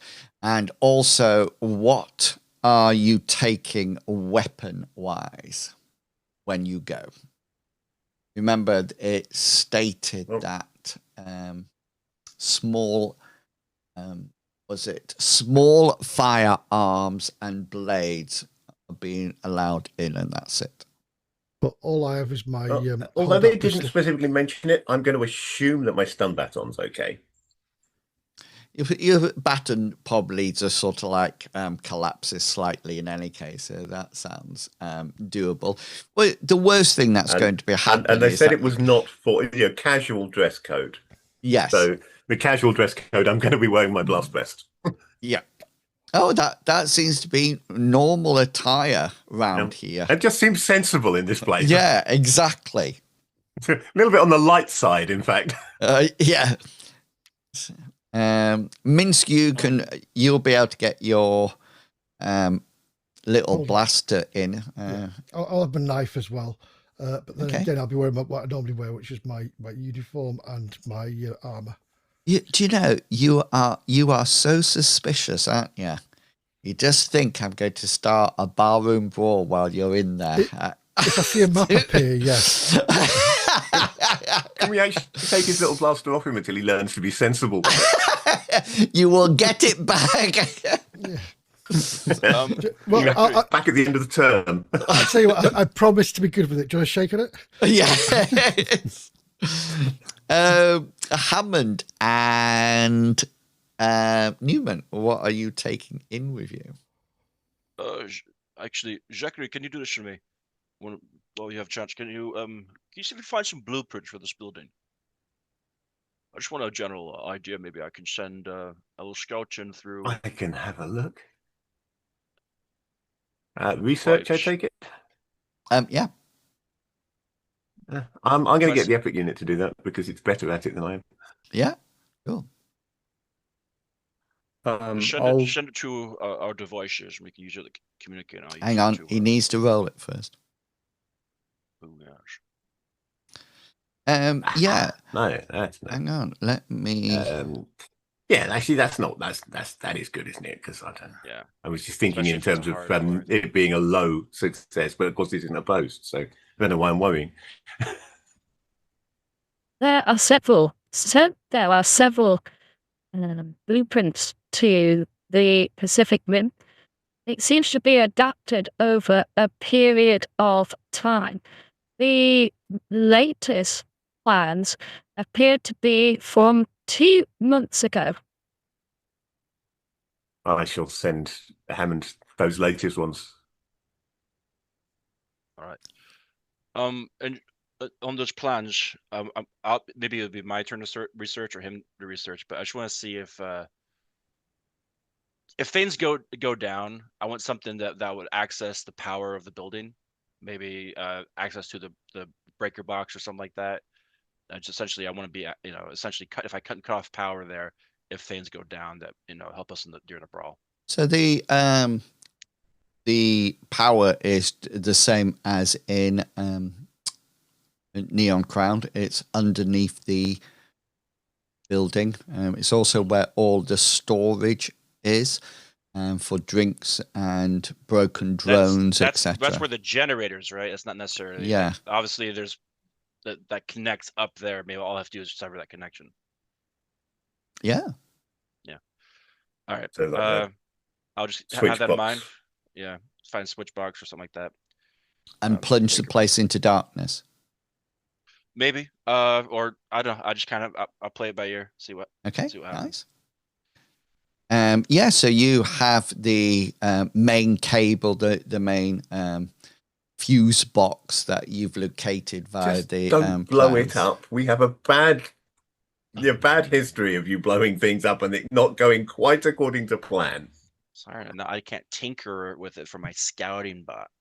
I also have a combat bot or security bot, whatever we want to call it. I won't have that on me. I'll have it just kind of like you around. You don't have that. It didn't come down from the whatchamacallit, the ship. Still on the ship. Yeah. Damn it. All my good stuff's in that ship. As I recall, the main reason we're trying to get in with the Iron Synarchs is so that they can get us back to our ship, because the Gilded Veil, was it? Sealed off the spaceport. Yeah. Oh, that's a good point, actually. There, over the last 2 weeks, there has been renewed transport to and from the Neon Crown, and the Iron Synarchs have communicated with you and to say that they are trying to get things back into working order to get you back up. Currently there is they seem to be aware of who was underneath the Starfall. Iron Synarch said that they have encrypted the data files that were downloaded once everything was rebooted up, and they are hopeful that your involvement will not be discovered. So, Newman and Hammond, I still need to know what weapons you're taking in with you. I'm take my blaster, medium blaster, my knife, and my baton. Okay. I don't think I have any demolitions unless I was able to make any more demolitions between now and then. Do you have craft demolitions? I have craft device. No. Newman. For me, I'll have my medium revolver, and I would like to conceal my baton. Oh, yes. I have conceal and I have sleight of hand. Yeah, I actually have done the rules for that, which is cool. Well, I have demolitions, though. It's not craft demolitions. Is that just how to use it? Demolitions is actually placing them, and then crafting is actually making them. It's the same with any professionals. But I also have like demolitions on my combat skills as well. That's why I'm like. You have what, Si? I have demolitions in my combat skill. Oh, that's like chucking grenades. Okay. And things like that. Right, hang on. So you would like to conceal your stun baton as we go through. Where is it? Oh, here. Okay, then.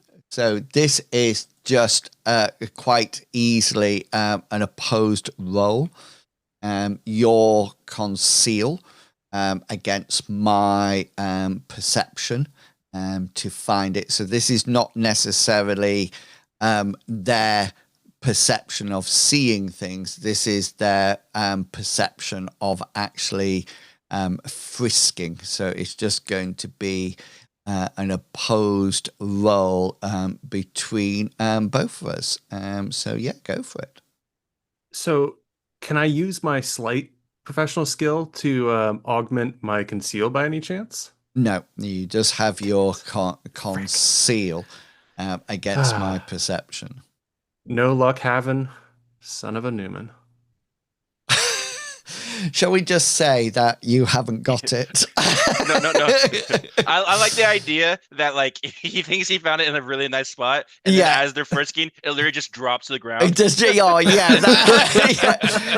just sort of like drops down his sleeve or out of it. Yeah. So you enter. You're like, oh man. Everybody sort of goes, oh, good grief. You do notice that as soon as you enter the bar, once you've got through the defunct weapon detectors, they don't seem to be working at all. You do see that flying around the place are a number of I'm just going to share the picture with you so you can see them. They seem to be, these tend to be the server drones that are whirling around the place. You do notice that they actually come up to the table and you are allowed to assign their names. They come up to you and say, "Hello, sirs and madam. What would you like to call your server?" "I have Default, Bob, Barry, Basil, Maggie, Sue, or Jasmine." Basil. "Basil. I will be called Basil." And you sort of like probably, do you want to try to find Jovi or announce that you're going to meet her, or do you just want to sit and wait till she comes to you? I wonder if the drones are smart enough to be able to pass on a message for us. I can make them to let Jovi know we're here. As you enter the bar, anyone with a slight perception skill can probably see Jovi in any case. She really does stand out in this bar. She obviously has no understanding of the term informal dress. She seems to be dressed in a white crossover science suit, on all in one. And while everybody is sat drinking out of glasses, she seems to be drinking out of a very small cup and saucer that she is lifting both up. Does she have the pinky out? Most definitely. She seems to be sat at a table, completely by herself.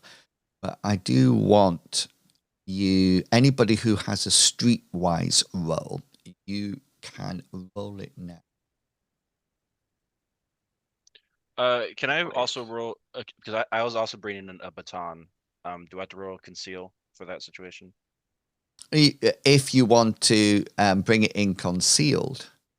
Yeah. Well, did it matter? Like I thought you'd be like, is it? I feel like it You didn't said matter. can't be bigger than a knife. I don't. Yeah. Stun batons you are in. a bit like, I think most police retractable. force have it. Yeah, so you go phew, like that. It goes like that. I actually have one somewhere. Why do you have a? Yeah, don't ask. Anybody who makes a streetwise skill actually notices that although Jovi has nobody at her table, there does seem to be. Let me just check how many. There does seem to be 2 people. Three people who are dotted around the bar that definitely seem to be keeping an eye on her. She has no bodyguards of her own, but you quickly come to the conclusion that if Iron Synarch were letting one of their chief scientists out, then they're definitely going to be keeping an eye on them. These people seem to be clad out in rather informal black attire. If anybody would like to make a formidable perception, just a normal perception that is going to be opposed by me. If you want, does this Is that include one of us doing that, or can we all try that? I'm quite happy for either or all or one of you. It might be that just one of you sees it. I failed pretty good. Unless it's an easy, then I did great. Right, let's have a look. Perception. So Newman doesn't see anything. Minsk might. Hammond's just rolling 88. It's not going. Your perception can't be. What's your perception? My perception is 43, but I was thinking about my drone in the things. Hang on. So whereabouts is your drone? I'm having it kind of travel through the. It won't. The air ducts. Oh right. So yeah. If you remember, it needs to get into the air ducts. Because those are actually protected via like a computer mag log. Probably too late to do all of that now, I guess. You can have it. Let me just do this roll because I've got a conceal roll here. Here it is. This is their conceal. Ooh. Okay then. So Zachary, you beat it, and so did Minsk. You do notice that these 3 people are armed, and you definitely think that it's bigger than a handgun. You don't actually think that they are abiding to the rules. Would you like to sit at a different table? You can see where Jovi is now. Would you like to approach them? What's going to be your plan of action? I'm going to whisper in the captain's ear quick.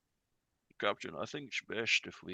Can I remind you that you do have communicators, but if you want to whisper into Minsk's ear, it's more dramatic this way, all right? Just breathe quite heavy when you do it. Call each other with our ideas. It's more romantic this way. I think it's best if we pick a corner or somewhere that if things go down, we have more cover. I'm quite happy to sit with my back against a wall. Yeah. Sounds good. Okay, so you find a table or against that you can sit with your back against the wall, Minsk. Obviously, you can't all sit with your back against the wall, but you can sort of like crowd around the table, and your server drone comes up to you, and you decided that you would like to call it Basil, and it says, Basil will be my name for the rest of your stay with us. Please choose your drink from the menu. I'm going to post it into the chat in Roll20. Let me know if you can see it. If he wanders away, I want to shout, Basil! Basil! Basil! Yeah, I was thinking we're not gonna get the right drinks because our server's obviously faulty. Have you? How much? There you go. Yeah. How much effort did you put into these different cocktail names? I thought I did really No, well. I'm not saying they're. I just feel like you did put a lot of like they're like something you would find at like a very specific bar. I was like, did you like spend like an hour's like? I noticed you. I didn't actually know what molasses was. Oh, really? But apparently it's a thick, sugary solution substance. But I only know molasses from Candyland. And I didn't know cayenne. I didn't know that cayenne was spelt like that. So I've put the list in chat as well. So, but just for people who are just listening, you can have a warp oil and looks toxic and hits hard. Spice rum, cold brew coffee, black strap. What's black strap molasses? Pretty sure that's extra dark. Extra dark. Activated charcoal. I only know backstrap assless. I want to be comfortable the rest of the evening. I'm going to have a chili salt rim. That's not on my list. Yes, it is. It's right at the very bottom. That's the meteor chain. A meteor chain. Meteor chain, Yeah. Breaks teeth and bones. Black hole backwash. I think I'll take an asteroid rust. An asteroid rust. Taste like survival. What is bourbon?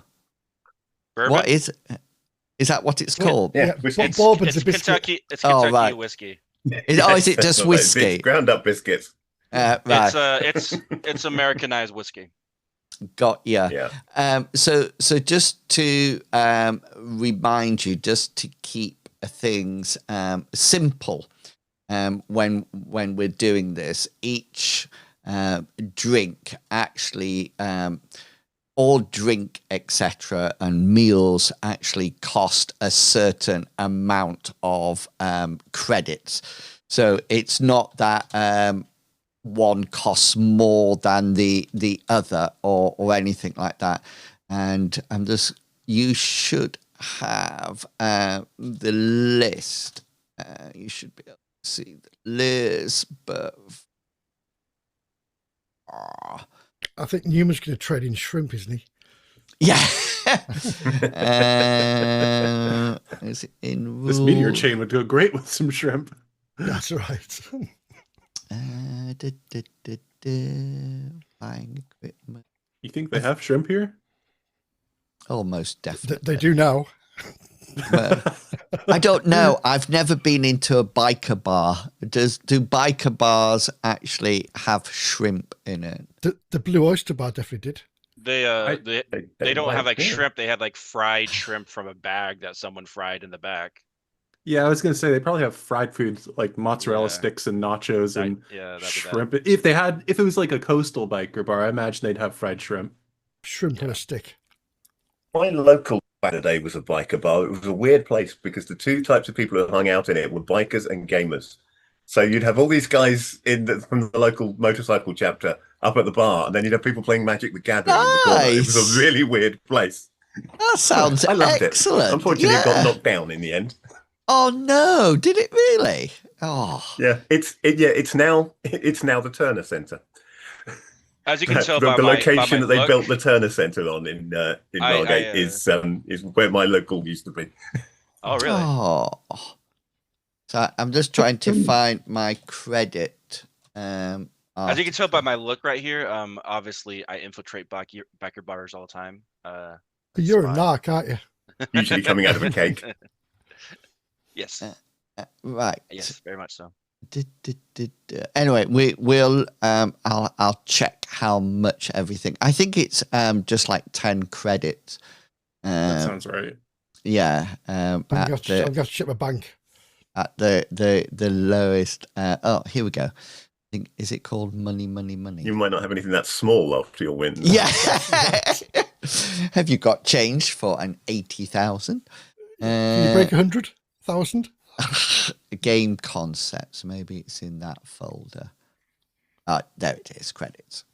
Right. Let me send this over to you so you can have it as well. You probably already got it. I'll put it in the Roll20 chat and you can see it. Oh, coolio. So basically, things actually have a rank, and then that's the basic cost, and then you multiply it by 1d8, or I can put the amount on. So if you were going to a very high end bar, then it would cost you like 80 credits. This sort of bar is only going to be 10 or 20. That's going to be it. It's quite cheap. So you can decide how many drinks you're going to have and then deduct for each drink. It's going to be 10 credits. So you can remove it. If you want something to eat, then it'll be slightly more. It'll be 20 credits and you can adjust it as you see fit. So, what space cocktails are people having? Sorry. Newman? Black hole backwash.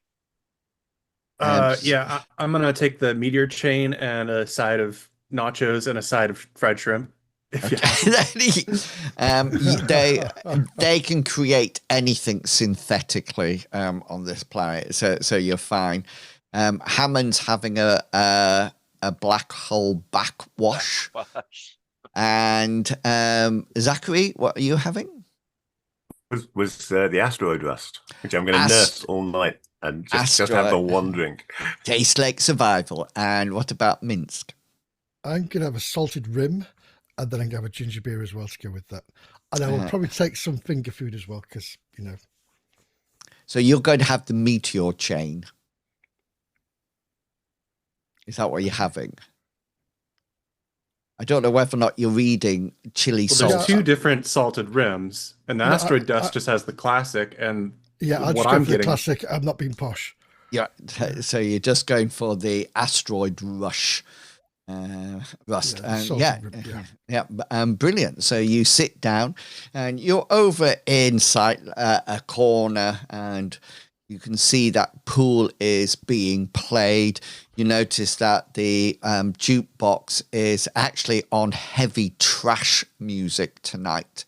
And it's got that bounce, that vibration in it that is causing any glass that is just left out to slightly vibrate.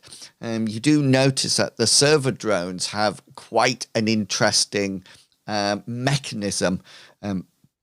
The glasses, when you take the glasses off, you notice that the base of the glass is actually metal. And what the server drones do is that when the glass is placed onto their trays, it actually magnetically clamps onto it.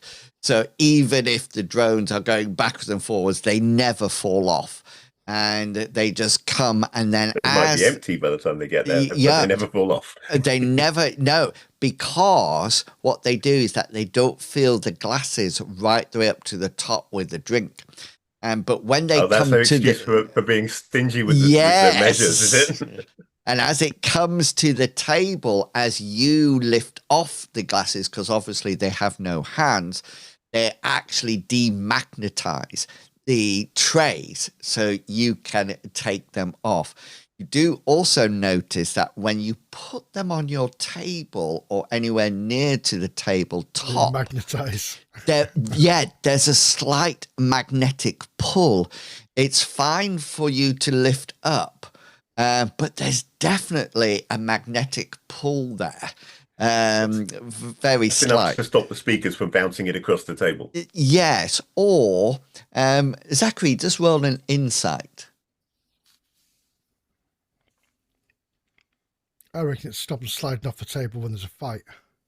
Yeah, Zachary, you figure if there's a fight, they probably activate all the electromagnets on the table and all the drinks become attached. Lock everything in place.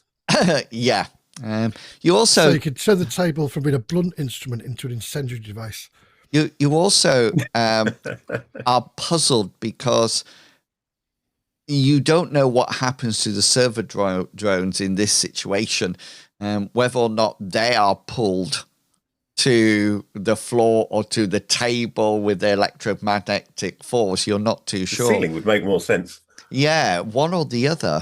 So, but you don't say that out loud because you're very worried about what Hammond might actually do. Yeah. Well, actually, that does bring Hammond into his thinking as he's sitting there. I'm going to roll knowledge robotics, and I'm trying to think of one. Is there something that can be easily done to make a robot malfunction, like, chaotically? And two, how do I do that?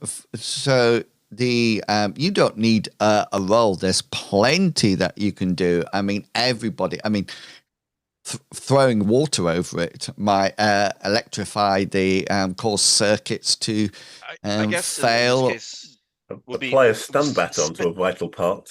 Yeah. Yeah, but like maybe specifically, what can I do to make these server bots into battle bots?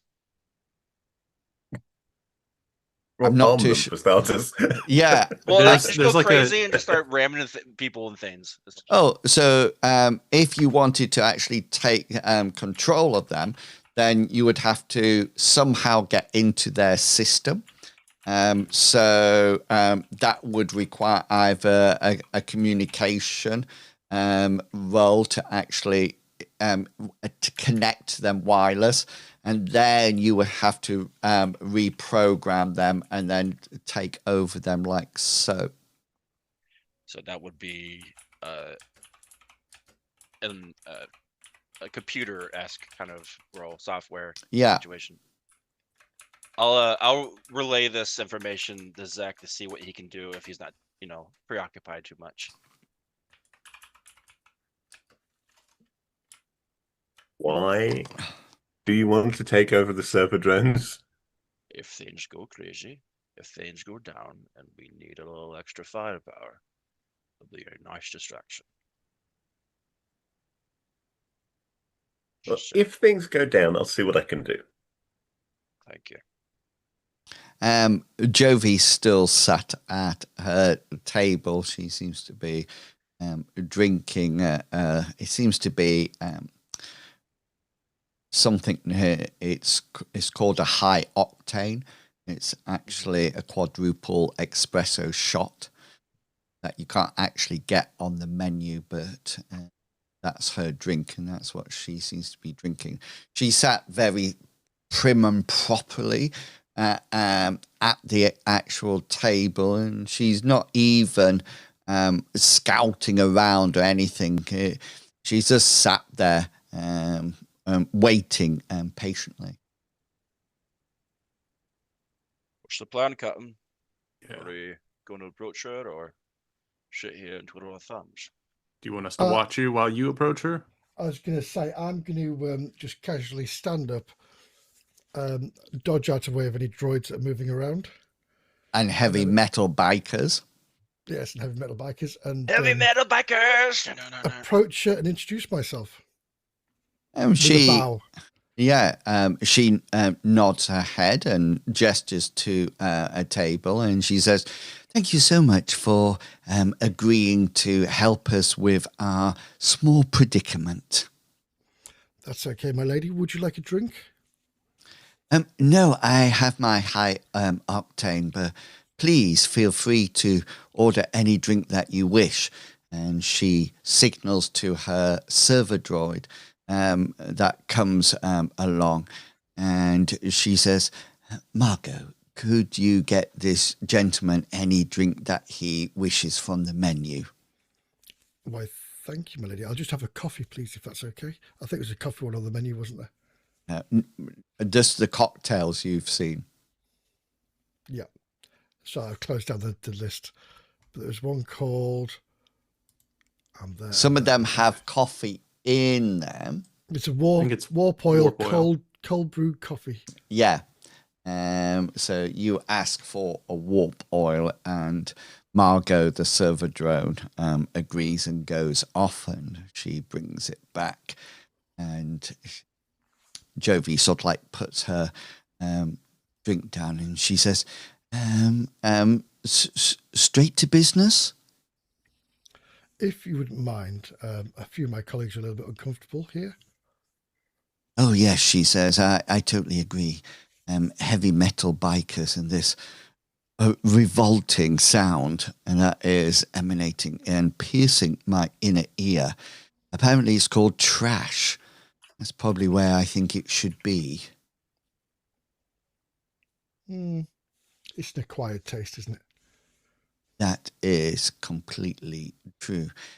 Anyway, I've been told by my leaders, and at that point means you notice that every now and again she seems to be glancing at one or more of these bodyguards that you people have identified. She just seems to glance at them and nothing else.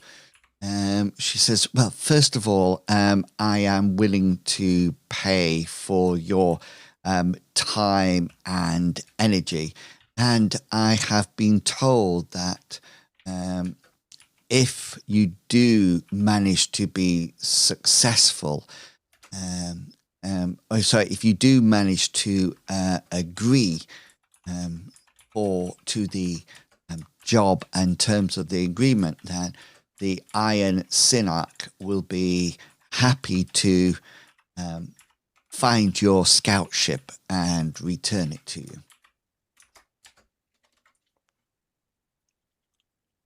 Well, that's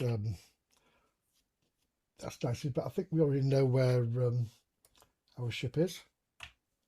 It's just the issue we have is actually getting to it. Yes, the Iron Synarchs will be able to help with that. So the job is quite simple.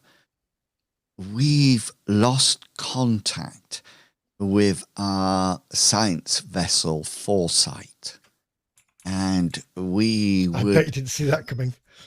No, she said, and we would like you to locate the vessel and hopefully bring it and all the personnel back safely to Sinwell, this planet, if at all possible.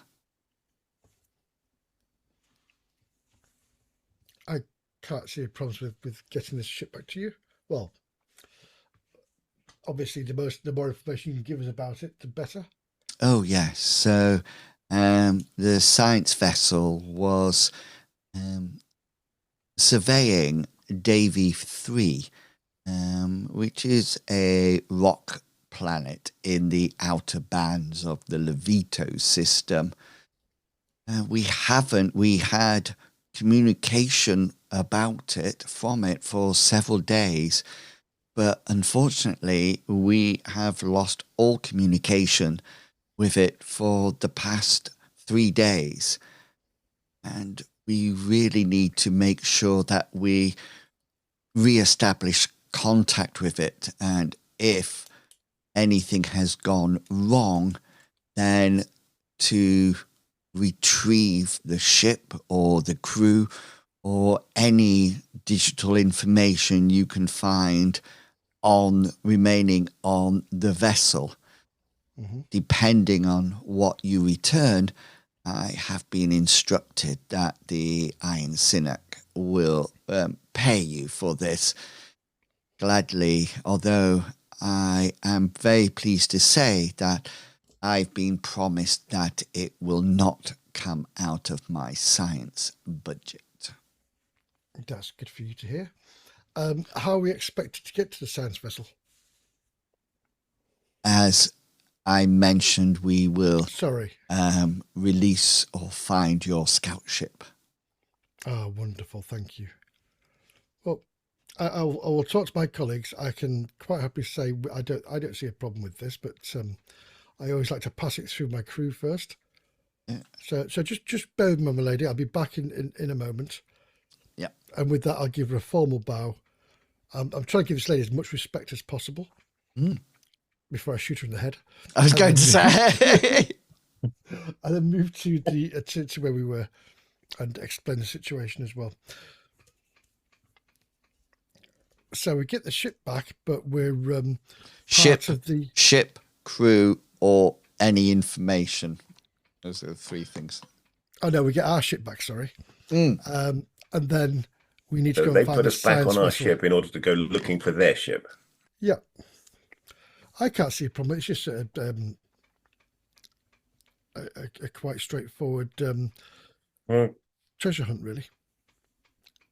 Compared to some of the things that I imagined these people might want from us, that's actually very reasonable. It is, and to be fair, if we can be on their good side, it's more beneficial for anything in the future. What was the ship Or science better yet would be researching? to never come back to this planet again. Yeah, true. I don't know. I didn't ask, to be fair. I will ask when I go back. Yeah, can you ask if it's like a infection thing or if there's like a parasite planet or I don't want to get a parasite. You have Hammond. Yeah. The research He's only a parasite on your wallet. Yeah. Okay, but we're okay with the basic principle of the agreement. Yeah. Yeah. That's Yeah, fine. I think so. Yeah. I'll go back to her then in that case. Yeah. Let's do an influence roll just to sort out how much you would be paid. So the influence roll, as always, is a opposed roll between her influence and your influence. So let's go do that first. I'm going to be so low. Okay then. She actually fails. So what you are going to do is roll a 1d8 and add 1/10 of your influence skill rounded up. Okay, so that's going to be rubbish. For 1/10 is going to be influence 82, so 8. So including that's going to be 12. Sorry. Yeah. Rounded up. No. No. So 9, what? Yeah. 9. Sorry. 9. So 13. Maths. Yeah. Oh, sorry, for the Americans, math. Still I don't understand. You suggesting we take Cuba? I don't. And then you can then multiply that by 1,000 credits, which will be your total payment for the job. For 13k. 13k. She says the Science Vessel Foresight was surveying Davy 3, which is a rock planet, no indigenous life form. Okay, if we're looking for information, what sort of other research were they doing? She says it was purely surveying the planet, looking for minerals, oils. Forgetting the word. She's not stumbling, but I am. Precious gems, things like that. Anything that could be mined, or So it's basically a rock hound. yeah. Yep, that's fine. I just didn't want to leave any information behind. You couldn't recover the ship that might be valuable to yourselves. And of course, full open disclosures benefits to us if we have to go to any secure systems and look for any information that way. She nods, and she seems to be very compliant all the time, and nodding and saying, yes. Can you just do a formidable perception check for me? Yes, I can. You do notice that in her left ear, she does have a communicator in her left ear. You think, if anything, she's probably being fed information, not necessarily to be discreet or not telling the truth. You get a very strong feeling is that this is not what she normally does. That, of course, has been backed up by whoever found the information that she's actually a scientist in a science, in a science department that is heavily underfunded. You don't think she's a negotiator or anything like that. She's a mouthpiece at the moment. Yes, yeah. And that would in fact, be I'll look under the table and see where the arm's going. Yeah. So we're all agreed on the job. You can hang around the bar for the rest of the night. So you decide how many drinks you want to have before you head back. But shortly after agreeing to the job, you notice that Jovi stands up. She finishes a drink and walks out. And as she does, completely, yeah. Oh, I love that. There's a Sherlock Holmes film, isn't there? When she's there having tea and he says something and the whole restaurant gets up. Oh, yes. Are you happy that you met me in a public place? And then they all stand up. That was good. Shortly after Jovi has left, you actually get some things, some files to your communicator. Each one of you. It appears that the Iron Synarch has provided you all with your own forged ID. So these forged IDs have a forgery level of 60%. So that would be what will be rolled as an opposed roll to crack them. You can have anything that is not a name that is not rude, disgusting, or immature. Okay, I'm looking at you, Captain. So nothing fun. These communicators are yours. These forged IDs. So they've been handed over, so you can actually create your what do you call it? Persona? A persona. No, that's not what I was thinking. No. Alias. That's it. Yeah. Your aliases here. In spy terms, a legend. Yes. Fake ID would be our legend. Fantastic. And you also receive the login details of a scout ship that is called the Silent Vector. This is not your ship at all. It seems to be information to board the silent vector. And it seems that Minsk, since it was your vessel, this ship is owned by you. It seems to be, from what you can gather from the documentation that's come down, it seems to be a scout class ship, but that's not what your ship was called at all. So they've given us a fake ID, and they've given you a fake registry for the ship, by the sounds of it. And there is owners. There is one other thing that comes through your communication thing is a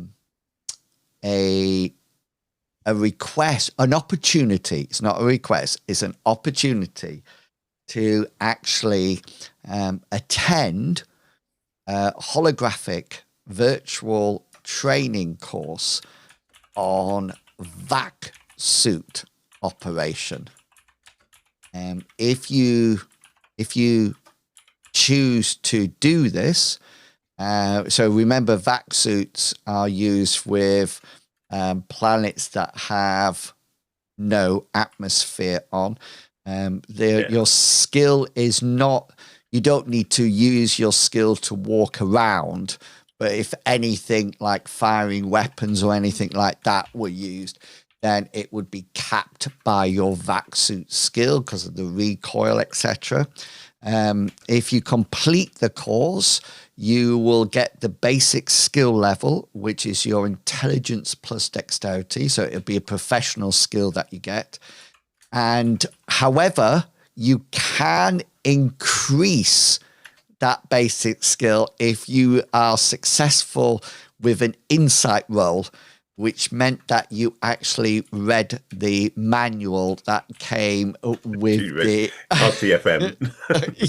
with the you actually read the manual, so you actually gain something else. I'm assuming that you're all going to take the skill. Zachary's definitely going to sign up for that. Yeah. Yeah, if it's a free class, then I mean, we all got to do it together. Yeah, so you would you all roll for me your insight skill? Insight. Yes. Oh, okay. Hammond got a crit. Did you see that? Hammond is an absolute diva with the back suit. Okay, then. I love reading. No, he's not a diva with the vac suit. He just reads the manual. That's so your vac suit skill is your intelligence plus dexterity. Okay. Hammond, you increase your skill by 5 points. Okay, so whatever your intelligence plus dexterity is, you then add on 5 points because you got a crit. The rest of you need to roll a 1d4 and add 1 onto it. So you might still get 5, but Hammond gets it without the roll because he was crit. So Zachary, you got 5. Intelligence, dexterity plus 5, and I got 5. Yeah. What's the roll for? So you pop it. You don't need to make the roll because I don't make the critted roll, it. Okay. Yeah. Just making sure. So in your professional skill line, you would put vac suit, and then in the base two options, you would choose intelligence and dexterity, and then that'll give you a number, and then add 5 to that number. Mm-hmm. So it's 31 as a number. I'm just going to type. I'm just going to type it. Skill. Okay. I'm just going to add it to you, and then you've got it. Intelligence, dexterity. So why did you put that on this? It's not giving me an option to put. Let me. I'm just coming. You have to modify the actual percent number. I was trying to modify the other initially. There, sorry, isn't it? Yeah, vac suit. So intelligence and what? Sorry. Intelligence and dexterity. Intelligence, dex. And add 1d4 plus 1. Yeah.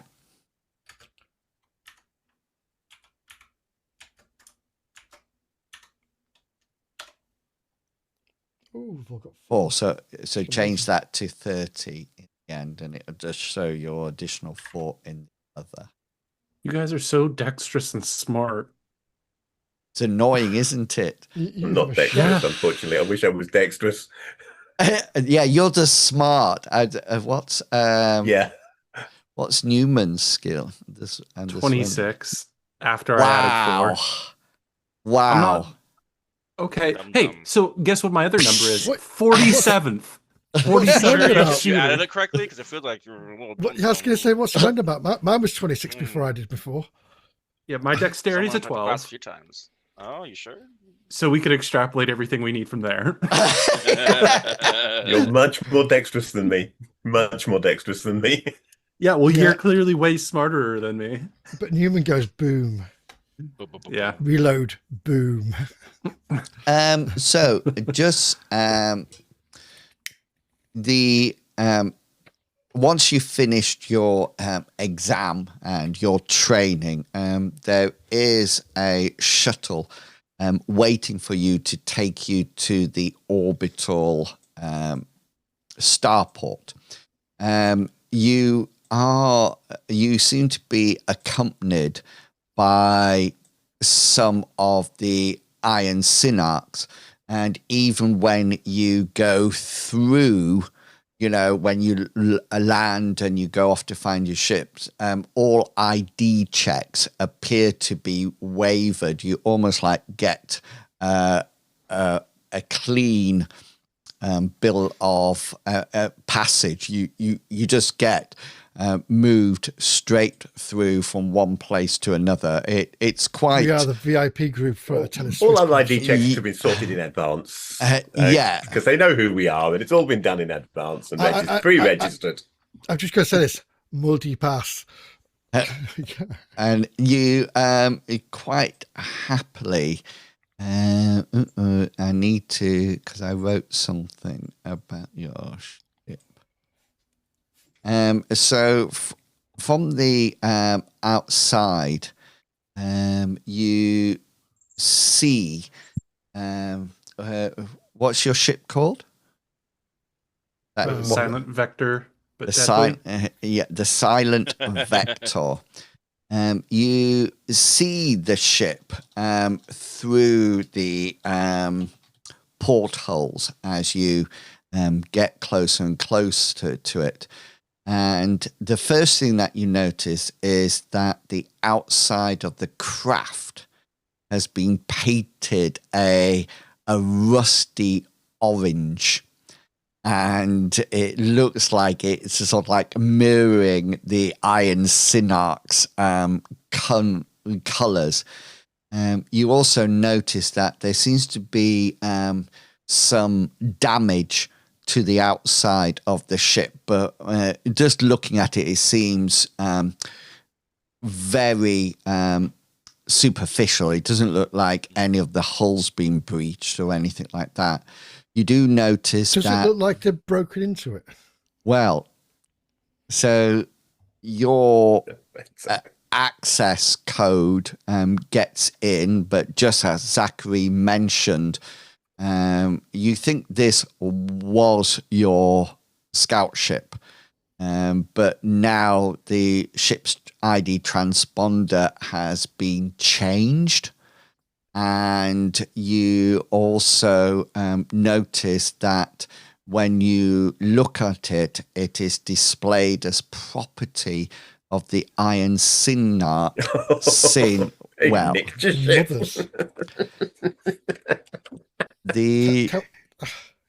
Damn it.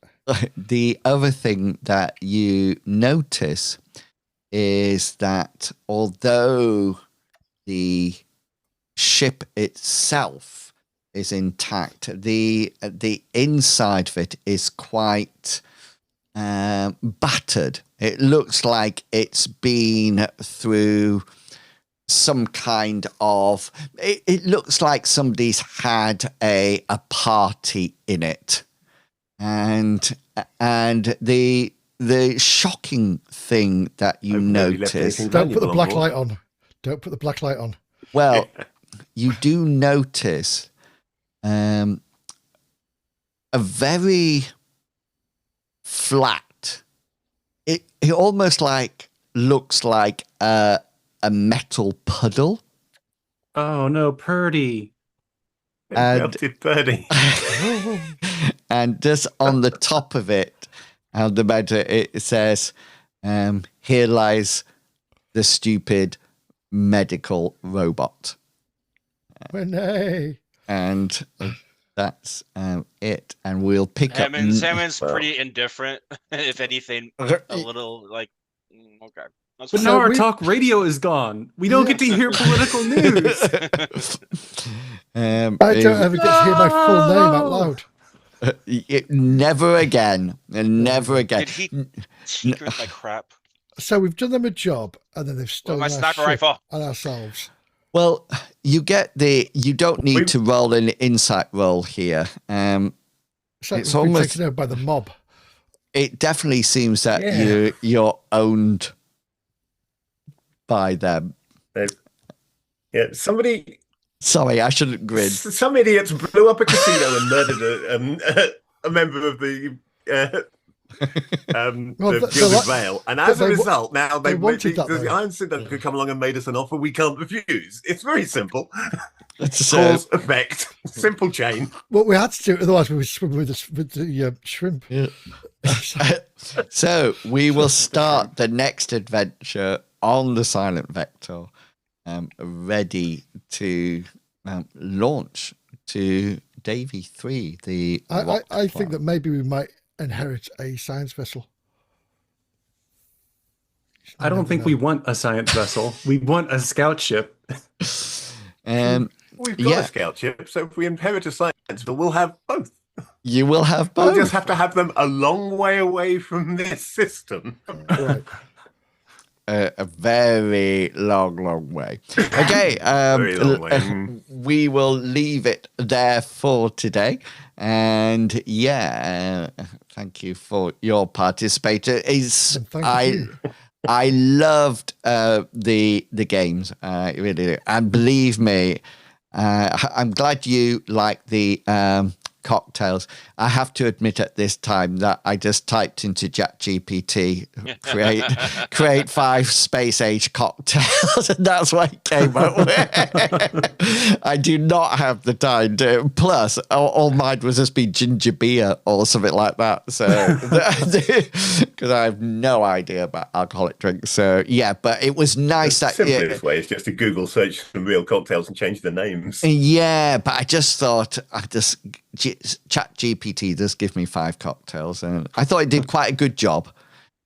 Although it did seem to be very focused on salted rims all the time, which I completely bamboozled me. ChatGPT for you. Yeah, exactly. So, but in your head, think Artificial incompetence. I made all those up for real. Okay. Before We salute the effort that you put into preparing for this. Thank you.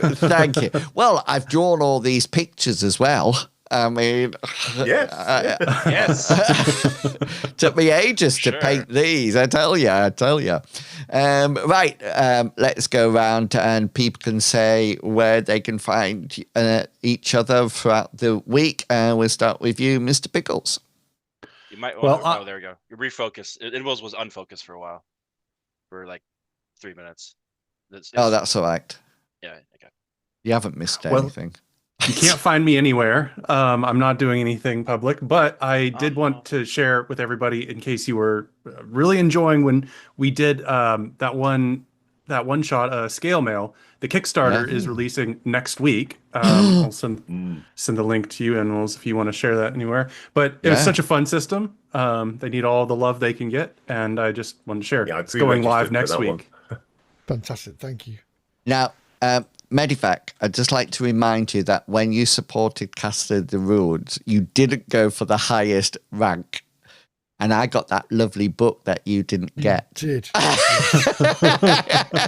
So I'll have Just to, saying. I'm just saying. Indeed. Right. They also have a Discord that I'm not paid to plug, but I figured I should do the best plug I can. Ah. That's how I actually went and harassed them. And I was like, when is this going to be available? I want it. Yeah, let me put this in. And they went, "You're banned." Yeah, Not yet. Not yet. We're getting there. Brilliant. And Medivac. Well, continuing space theme. Monday, we're back doing Traveller again. A very epic storyline after our wonderful Shadowrun run, which is all about the new yen. All about the new yen. Yeah, and that's from 7:15 on a Monday. On a Thursday, we're of course doing our Kingmaker. Episode 46 will be up. We may die. We almost died last week, which is great fun. Troll Kings are a pain in the backside. Mm. Yeah. Oh, it's down. Oh no, it's not. It's back up again. Oh, it's down. Oh, it's back up again. It's down. It's back up again. Nice. Generation. Yeah, and that's it. That's pretty much. And Saturday, of course, I'm here. Apart from next week, where I'm not. Yeah. Sorry. We won't mention where you are. Ba, ba, ba, ba. Fish, not fish. I'm going to make no promises at all because as yet I stopped sort of streaming over the holiday period and have not managed to get started again as yet. So This is a maybe perfect in the next few opportunity. weeks. Yeah. Yeah, I mean, in theory, on Monday I might be doing a Mapper Monday, but expect it if you see it. Really, at the moment, when I get back to it, there will be more Mapper Monday streams. It'd be I would- refreshing to I've go got on there. Twitch. It'd be refreshing to go on Twitch and not just see boobs or scantily clad women just talking, because that's all it is at the moment. It's ridiculous. Well, I mean, Sorry, which channels are you looking at? I think that's I your can do your algorithm. boobs if you want. I mean, I don't really want them, but I've got them now. I don't Very see specific any of ads. that. Seriously, on my thing when it pops up, all the streams, it's like there's always somebody there with the jubblies hanging out. Yeah, that's your algorithm. Yeah. Yeah, Is I it? think it's a specific website. Yes. Yeah. It's funny enough, they don't Okay. tend to show me many of them, but yeah, I'm aware they're Right. there. I need to stop browsing as heavily as I do. Yeah. So, Yes, I think you may. I've just got A little bit more selective, perhaps. I I've think just my got eyesight's going as Fallout. well. I've got Fallout 76 being recommended to me. There's no boobies on that one, I tell you. There's a bunch of boobs. Well, they are trying to kill you. Yeah. And me. I will be back tomorrow with some Elder Scrolls Online and Fallout 76. And so, yeah, keep an eye out on that. And of course, remember, you can go over to the YouTube channel and watch all our past episodes and have some lovely discussions. There's some lovely Mythras rule videos out there as well. And we finally come to the amazing, the dashing, the devilishly, well, just Captain Kangaroo. And sorry, that's all we've got time for this week. Yeah. Am I doing anything? Oh. You could Never mind, Greenland, aren't you? We're actually gonna do a fundraising stream, so like a marathon stream. We're gonna play Minecraft, but it's gonna be slightly modded. What? Oh, it's the benefit.